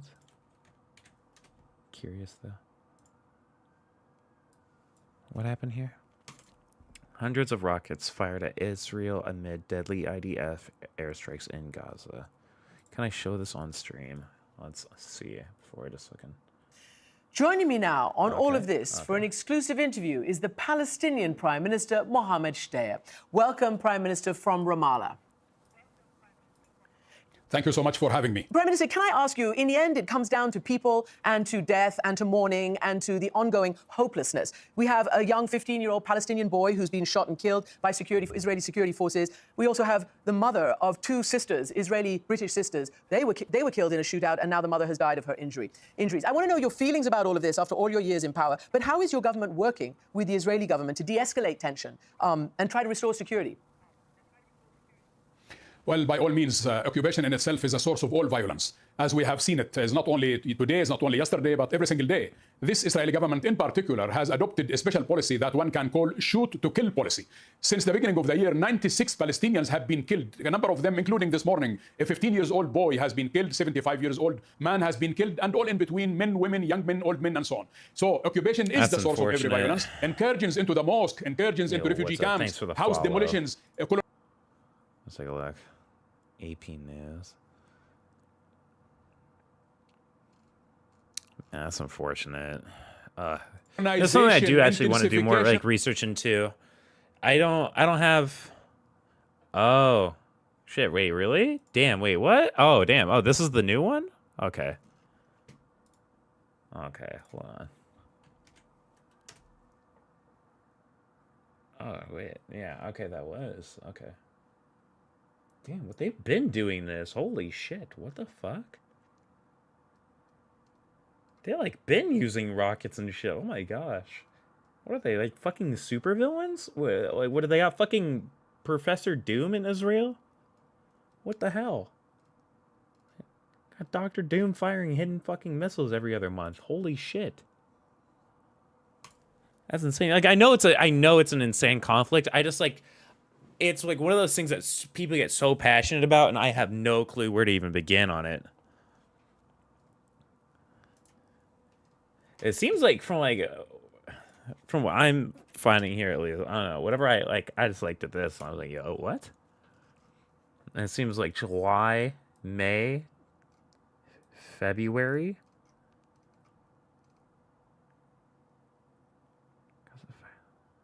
They were really just fucking, oh my gosh. They just got Doctor Doom on both sides. That's wild. What the fuck? Wait, hold on. Wait, I was reading something. Wait, hold on. Let's see here. Palestinian militants in the Gaza Strip on Saturday carried out what appeared to be an unprecedented infiltration into southern Israel, prompting Israel to order residents across the region to remain indoors. Infiltration took place. Militants fired dozens of rockets into Israel. Israeli military said a number of terrorists infiltrated into Israeli territory. Gave no further details, but amateur videos posted on social media showed what appeared to be uniformed gunmen inside of an Israeli border town of Sedrat. Sound of gunfire could be heard in the videos. The gust of just the rockets towards Israel Saturday. Oh, okay. This is why I get super confused. So, like, did Palestine start it or no? I can't tell. Jesus fuck, dude. This is why this shit gets so complicated so quick. I feel like if I actually want to do it, due diligence. Palestine started it. Okay. Okay. Let's see here. As the rocket attack continued through his second, bomb shelters in the home apartments. Possible attempt by militants to infiltrate Israel, but no further details were immediately known. Gaza in the West Bank is Palestine, so they claim. Oh, snap. Is it kind of like a China-Taiwan thing where, like, Palestine thinks, like, Israel is part of, like, them or some shit, and Israel is like, no, we're our own thing? Is that, like, kind of the gist of it? Yeah? Okay. Like, I'm a little bit more up to speed on the Taiwan thing. What's going on over there? Okay. I see. That makes more sense. Okay. Maintain a blockade over Gaza since Hamas, an Islamic militant group that opposes Israel, seeks control of the territory. Islamic in Israel is Jewish. I see. Okay. I see. That much I kind of knew, but not, like, definitively. Like I said, like, I'm super fuzzy on this particular, like, geopolitical topic. I know this has been going on for, like, a long time, though, right? Like, this has been going on for, like, decades, if not centuries, I feel like, right? Like, it's crazy how this is, like, how it feels like like a historic holy war is still happening, like, today. In, like, now times. That's kind of crazy to think about. You know? It's like, what? We got the iPhone and a holy wars existing tangentially on the same point on the timeline. That is a crazy balance patch right there. It's a crazy balance. Also spread Gaza where Hamas-linked activists held violent demonstrations along. See, I do know about Hamas. I know we do not like them. No, we're halted in late summer after international mediation. Is there more to this, or is this where it ends? Okay. That's crazy. Fuck damn. And Judaism? Yeah, right? Like, I thought that was like... Isn't it brought up in the Bible, like, a few times? I swear. I'm not bugging. I'm not bugging here. I know for a fact. Yeah. Yeah, wait. Okay. Do I even need to type this in? Dude, I claim to be a Christian. My Bible lore is actually fucking lacking so hard right now. Oh my gosh. Isn't even as old as Christianity. I mean, they both share the Old Testament, but I don't know. Like, I don't like getting into the whole debate about, like, theologies and stuff like that. Like, I feel like it's a very cringe debate to have. The theology debate. Like, I feel like the cultural debate around theologies is more interesting to have. But I feel like an actual theological debate about, like, which God is the right God is a very boring conversation to have, because it always kind of devolves into, like, people getting very personally ass hurt. I don't really care. Like, yeah, like, me neither, man. Like, There's some people that read the Bible and they interpret that it's like their duty to change the mind of every person that they come across, but I don't.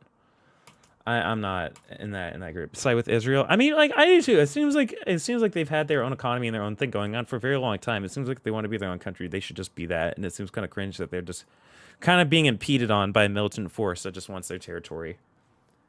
Like that's my very face value take, you know. And it seems like from what I know, it seems like they have their own shit going on. Enough throughout history. Yeah, they've been persecuted enough throughout history. That is also mad factual. Like that's just true.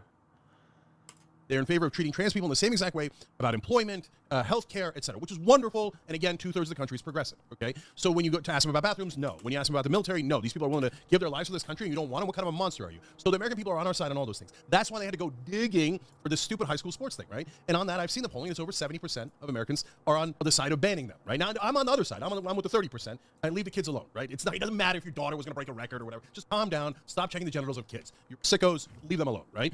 So, but having said that, what they're trying to do, Haas, and this is the oldest trick in the book, and they did this back in the 1980s. Okay. They dig until they find something unpopular, and they make Democrats or the left wing attack them on it. So, for example, flag burning. So flag burning, everybody knows it's protected by the First Amendment. They know it's protected by the First Amendment, but they want to make it seem like we hate America and we hate the American flag and we all want to burn it. So they contrive this bullshit issue. No one's burning the American flag. It's happened like twice in the last 20 years. And then the Democrats can't help but say, well, it is a First Amendment issue. You can burn the flag. And they go, aha, you unpatriotic assholes, right? So so my point is the same point you're making, which is don't fall for that trap. So just say, hey, we disagree on this. Move on.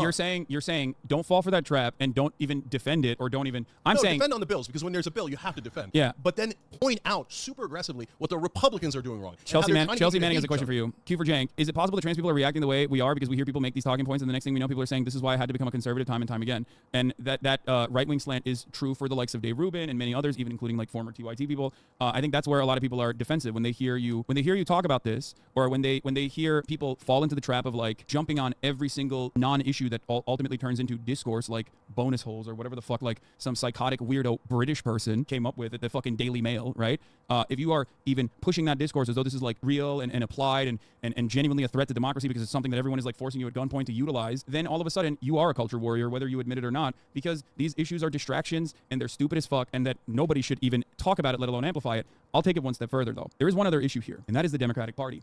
What did reactionaries do? They have no agenda, right? They have no agenda. They react and they try to claw back civil liberties. That's their goal. And if the Democratic Party is not actually pushing material realities to change in a positive way and giving something to the Republicans to react to, right? To fight against, then all of a sudden the reactionaries are leading the discourse. Yeah. And that is the problem, which is why whenever issues like this come up, because listen, I have a very dynamic stream. People come in here all the time. They say a million different things and they want me to address it. They want me to talk about it. I am very terse, very strict about, like whenever someone comes in and they're like, address what Anna said or address what Jen said, I'm like, no, fuck off. I don't care. Shut the fuck up. We're talking about real issues. Wait a minute. But by the way, that's almost exactly what we said, and everybody called us Nazis. So not everybody, those folks. So look, guys, first of all, let's just be clear on everything, okay? So number one, I fight for trans rights. I have for 21 years when no one else was. So if you don't like it and you don't believe it, that's up to you. You can do whatever the hell you want, okay? So, and I just told you all my positions, which are actually 99% identical to the most extreme trans right activists, right? So we have a microscopic difference. So somebody asked me about it, I say it once, I'm done with it. I'm done with it. And then a giant pylon starts because people want clout. They're like, oh, no, he's not as good as me. He's not as pure as me. He's a right-winger. He's a Nazi. Okay, so I'm like, I ignore it. And then they just keep going. And I don't give a shit. They can do whatever they want. Okay. But then don't pretend that I brought it up. No, you brought it up, and you made it a giant issue, and you're the one hurting the progressive cause and the trans rights cause. We win on every goddamn issue on trans rights. Why are you going and dying on the hill that no one agrees with you on? You're going to ruin trans rights on other issues. Okay. We're going to lose because you're being so extreme. And then every ally you have, you're like, nope, I'm going to be more pure than them. So I'm going to burn their bridge down. I don't want any allies. Okay. Well, then don't have any allies. Okay, if both of our goals are aligned and we are interested in coalition building and actually fighting for justice, okay? Damn, he just fucking smacked him up. He said you need to stop doing that. This purity spiral. Damn, that's wild, bro. I agree with you on. 100%. Or the other thing is to just stay the course and just let people chirp into the void and never give them an ounce of pushback. Because why? Every single if people are looking for Haas, if people are looking for okay, no, that's not a get out of here. So here I'll tell you exactly what happens. No, this is really important because you know why? So Haas. So every time we say any little thing, all the other streamers and stuff, these come in and go, oh, we're better than the Young Turks. We're better than the Young Turks. We agree with you 200%. They're such monsters. And they clutch their pearls and stuff, and etc. And then we go, okay, guys, we said a tiny thing. You guys had this nuclear reaction. Okay, say another tiny thing and defend our position for like 3 minutes on air, right? And then another round of nukes, right? We're better than the Young Turks. We're the most pure. We're the most progressive. Radical. We have to be the most radical. And if you don't believe us, then you're a Nazi. Well, and then I made it an issue. I talked about it for about a total of maybe 3 minutes in all the Young Turks, okay? And then everyone else talked about it for 200 hours and pretended that it was us. Okay, here's the thing. Here's the thing that there's two different parts here. One, you've immediately ascribed to bad faith arguments to these people. You're like saying they're cloud operated. Do. Okay, so one, that might not be the case. There might be genuine disagreements. That's number one. But at which point you think, well, you know better than them, right? No, they can disagree. Okay, I don't give a shit but listen. But like, okay. But okay, even if they are bad faith, I'm gonna call them Nazis. Okay, even if they are bad faith, right? Okay. Even if they're bad faith, then what the fuck are you doing giving them more clout? I don't. No, I don't say anything. No. They do 200 shows about it doesn't matter. and then pretend I'm the one saying it. He's one of those people that thinks that simply talking about someone they should all is a shut the platform. fuck up then, okay? Right? Because that's what you're saying. Dude. Why are you making a big issue out of it? Because I only said it for 1 minute. They said it for 200 minutes. Why don't they shut the fuck up? Oh my god, I'm gonna lose my mind.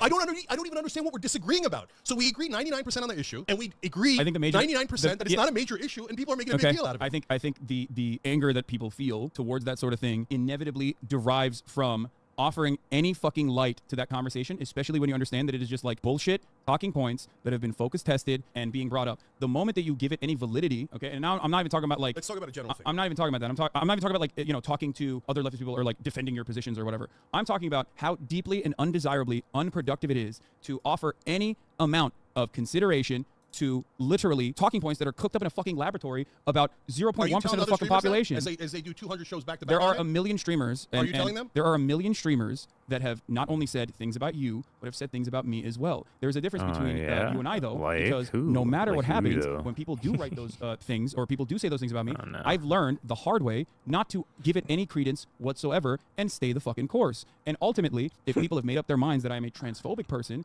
then that's, GG's. There's nothing I can do about that. If people think that I'm bad on racial issues or if I'm a misogynistic person, then there's nothing that I can change about their perspective. They are entirely too malleable, which is why I have assumed positions on so many things that the American population considers radical, whether it be foreign policy and what I believe in, or whether it be trans issues, even if it's something that Americans across the board consider to be like unpopular. The reason why I can stay the course in spite of that pushback is because I fucking ignore it, because I know that it is unproductive. That's it. Yeah. And the second thing I will say, and this is something that I try to talk to my audience about quite frequently, is that being a progressive is not about having black people or trans people hype you up all the fucking time. There are going to be plenty of moments where you are going to be at odds with activists. There's going to be plenty of moments where you have disagreements with the marginalized communities that you claim to speak on behalf of. Ultimately, it's not even about a logical conclusion to those problems. It's about being empathetic, right? That's at the heart of the matter. So being this empathetic. is a super important distinction, okay? Because, and I don't think I made a good enough case for this distinction, and I want to be way clear. There's a difference between randos in the world that care about this issue, whether they agree with me or disagree with me, or they heard the wrong thing about me, By the way, or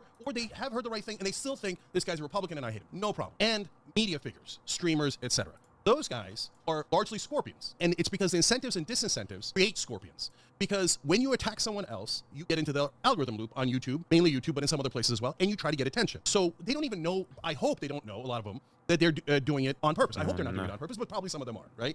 But they think like, no, this is really important. I have to correct the record by attacking the Young Turks. Oh, look at that, my views went up. What a wonderful coincidence. I'm going to do it again and again and again. And this is not just about radical left. Are you crazy? No way. The right wing started this. Why did Steven Crowder dress up as me? Yeah, right? I was about to say, listen, but you're. So why did Jimmy Dore attack me like a nut? Wait, but are they gonna acknowledge like that we then Steven Crowder gave them clout or no? Sargon of Akkad, go back to like 15 Partially years. because that not matter. Partially so because you YouTube, respond. we're the largest. Partially because you respond. It's called getting farmed. Trust me, I know from personal experience what that's like. I, for a very long time, I got farmed like a motherfucker, okay? Because, just like you... Bro, still getting farmed. Let's go! Also, as stubborn as you are, I could have shut the fuck up anytime there was, like, any error. Whenever someone said, this is what Hassan believes or whatever the fuck, I immediately rushed to correct the record, thinking that there was good faith discussion to be had. Now, out of the people that are actually criticizing you, there are people who I do like, who I do appreciate. I'm not going to get into that part of the conversation because I feel like that's going to blow a lid in this. It's going to make you blow a gasket. But the reality is that if you want to have a productive and successful coalition, you just can't stress that shit out, okay? You can't. No, I'm good with even it. Even if Look, they say... I'm super clear. You like what we're saying, you come to the Young Turks. If you don't like it and you want super radical weirdos, there's like a million shows for you. That's what you're doing. Like, you're casting everyone else in a bad light. Don't even talk about it. Don't even bring it up. That's it. Okay, so I know. I've been punched in the face. Never and I'm not allowed to punch back. Exactly, 100%. That's what I'm saying. Yes, you get it. That is what I'm saying. That's what being fucking progressive is, okay? If someone on your side is punching you, you ultimately turn around and say, I don't give a fuck. It's fine, because the real motherfucker whose face I have to punch is out there that actually holds on to all levers of power. Because while we're fucking arguing about the minutia of your perspective on trans issues,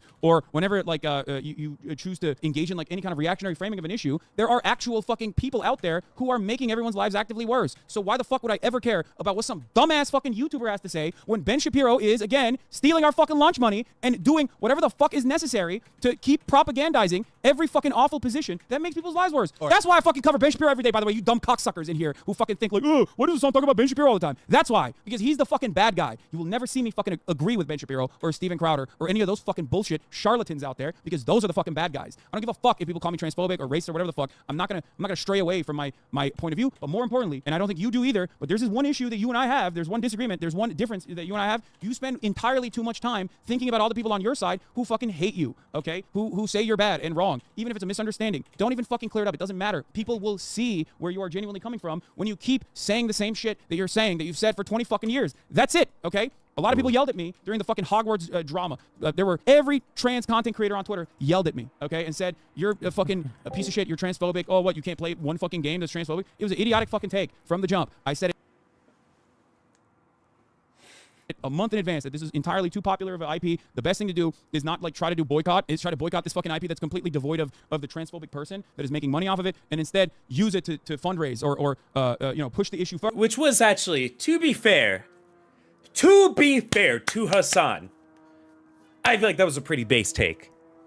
Because, like, true, you're not going to win anyone. You're not going to win anyone on the Don't Play Hogwarts Legacy game. That take is just so, like, removed from reality and, like, the actualness of the situation. Like, you always lose that one. So him coming out and being like, no, guys, let's actually, like, be a little bit realistic about this. I feel like that was smart. And the pushback that he got for it was, in my opinion, very, very, very undeserved. I thought it was very corny how much people just were, like, blatantly hating on him so much. I was like, damn, dude, really? That stinks. The one time Hassan had a good take and everyone just, like, ripped him apart for it. And I was like, dang, dude, it feels bad, man. It feels bad.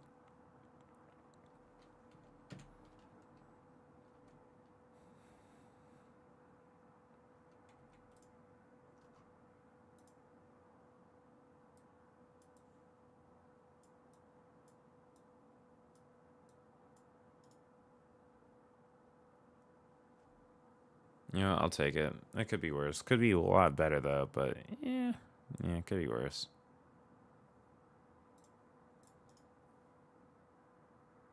Oh, are we winners? Wait, hold on. Oh, pff. Okay, we are gamers. Okay, let's go, dude. Absolute gamer nation out here, bro. Let's go. Just working the GGG right into my fucking belt? Like, right into my build? Let's go. I'm a gamer. That looks sick, actually. Yo. That looks mad nice. Let's go. Nice. Hell yeah. Very nice.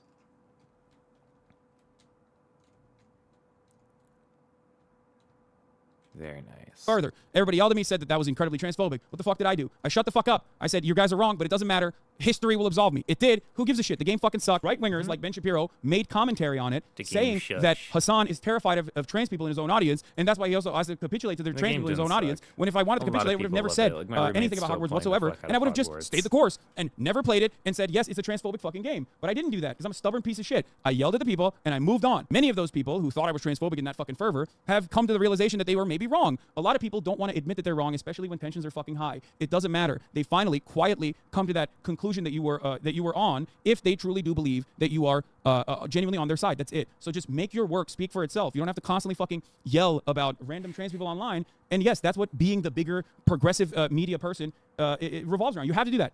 That's it. All right, look, I'm gonna take your advice. Let's move on because it's a microscopic issue. There you go. So, let's talk about defund the police now. Okay, so okay. Oof. Okay. We might set that for a later date. We'll see. Damn, I do actually still enjoy the way this looks, though. This does look really good. Damn, this actually looks really tasty good. But yeah. Oh, yeah.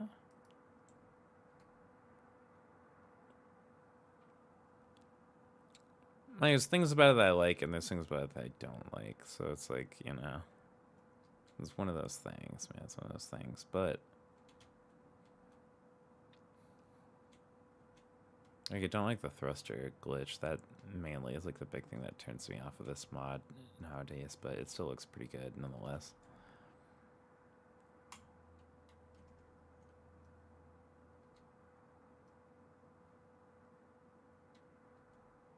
I think from now on we might just try to work that into it, but yeah, we'll see. We'll see. That still looks mad clean, I think. Like, I think it looks really good there. Yeah. Yeah. Where is it at? Where is it at? Where is that? Yeah.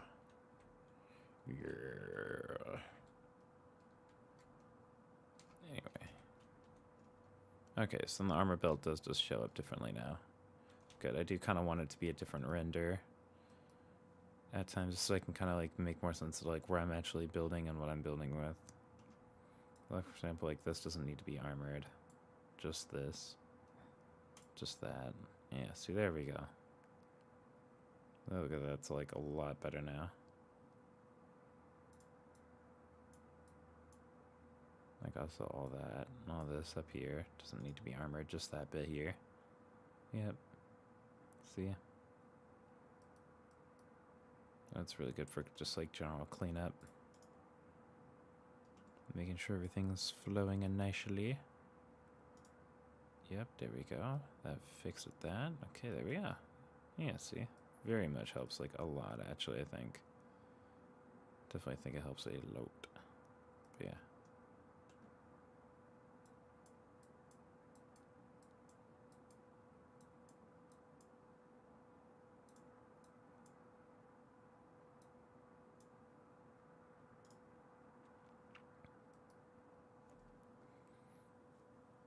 Ooh, Giga Chat though? In a way, yes. Kind of like. Yes. Yes. Overall, And before we do that, there's two I gotta run the 3-minute ad break real quick, and I'm gonna pee, but you can keep going. No, we're just what I'm going to say, guys, is that there's two icebergs that we need to talk about in terms of what could prevent progressive victory. Started with the iceberg to catch you guys up if you later of progressives going far and then getting painted as radical when in reality we're 2/3 of the country. Defund the police, okay? Issue with messaging overall. Okay. Here, hold up. I do like the way that looks. It's just, yeah, overall. There's other problems with it, but I do like it. It's just, yeah. Like, it needs an update is what it truly needs, but, you know, it still looks pretty solid in my opinion. I think it's pretty alright.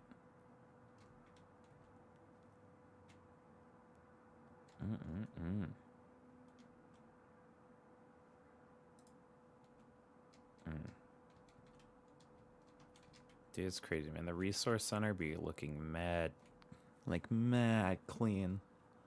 Holy moly. It's actually insane. Holy shit. Holy shit. It's insanity. And then is it this one? Yeah, this one's pretty good too. Got a lot going on here. This was a really smart idea. There's one thing I'd change. It probably would be like glass belts just being unnecessary, but at the same time also just like phase just does require that much bullshit. And like realistically, I should just be I will probably wind up doing a sector just for phase as well. It's like relatively easy to produce. It's just in large quantities, it actually becomes really hard to produce. But like the little bit that you need to get going on most maps isn't that bad. It's just like making it in large quantity. It's where it gets like really, really rough. Like really rough. You just need an ass load of sand. Just like an ass load of sand in order to make it work. It's so insane. You need 4 thorium to 10 sand. Dude, 4 to 10 is such a fucked ratio. Like, why didn't they think about that?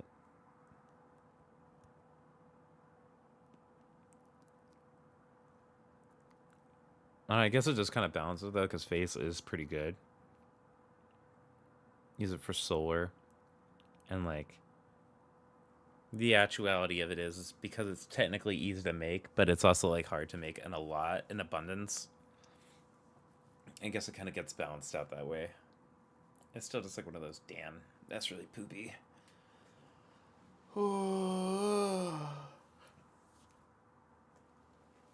Okay, let's see here.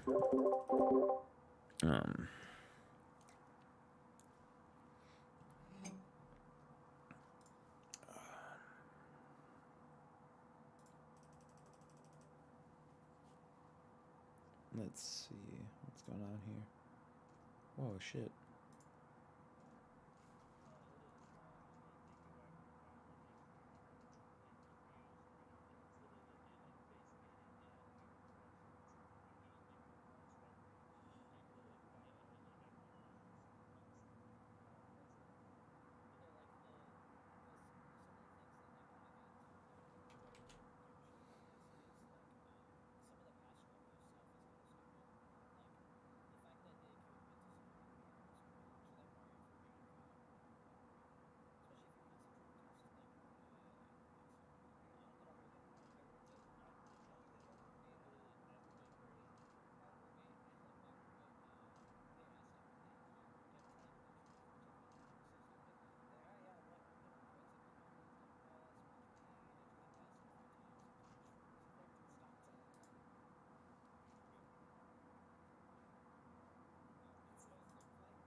Oh, wow, hold on. Let's see here.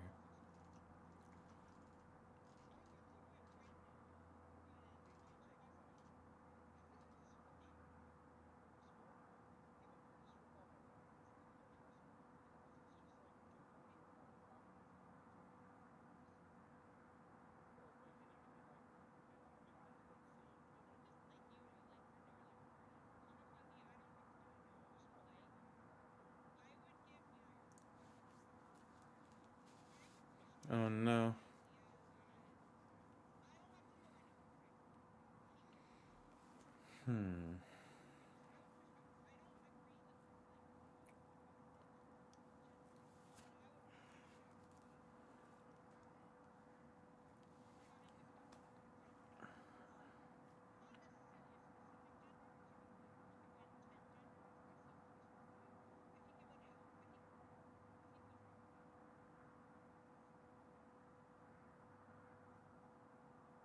Do we have a conversation? I might wanna...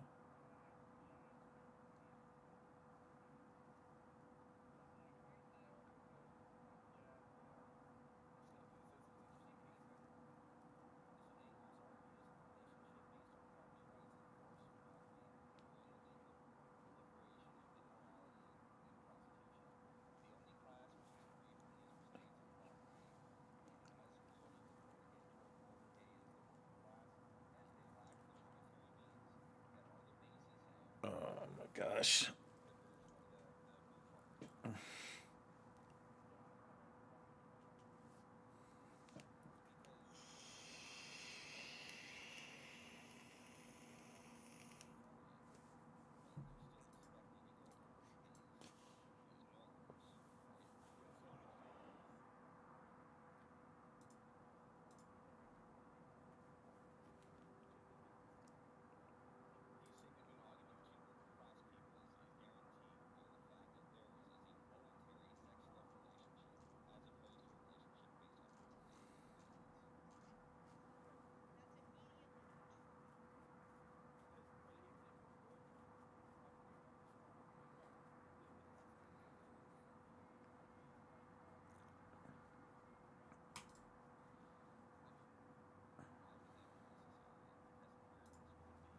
All right, I think...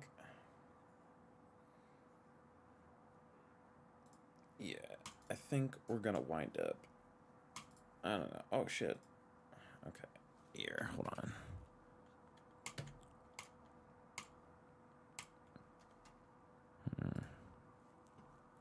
We'll see, we'll see, we'll see, we'll see, we'll see.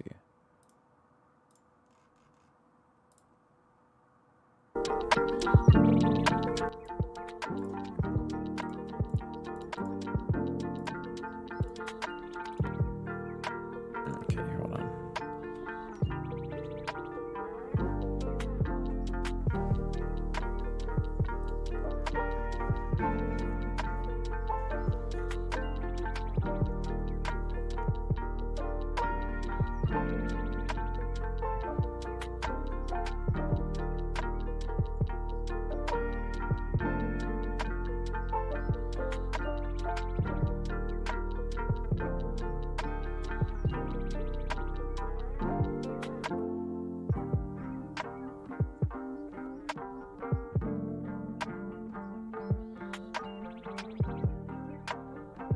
Alright guys, I think we're hanging out in some Discords, and I will catch y'all tomorrow evening. I will try to be live tomorrow night for a little bit, maybe do a Risk of Rain run, we will see.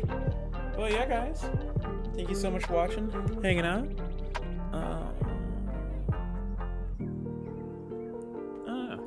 Hold on.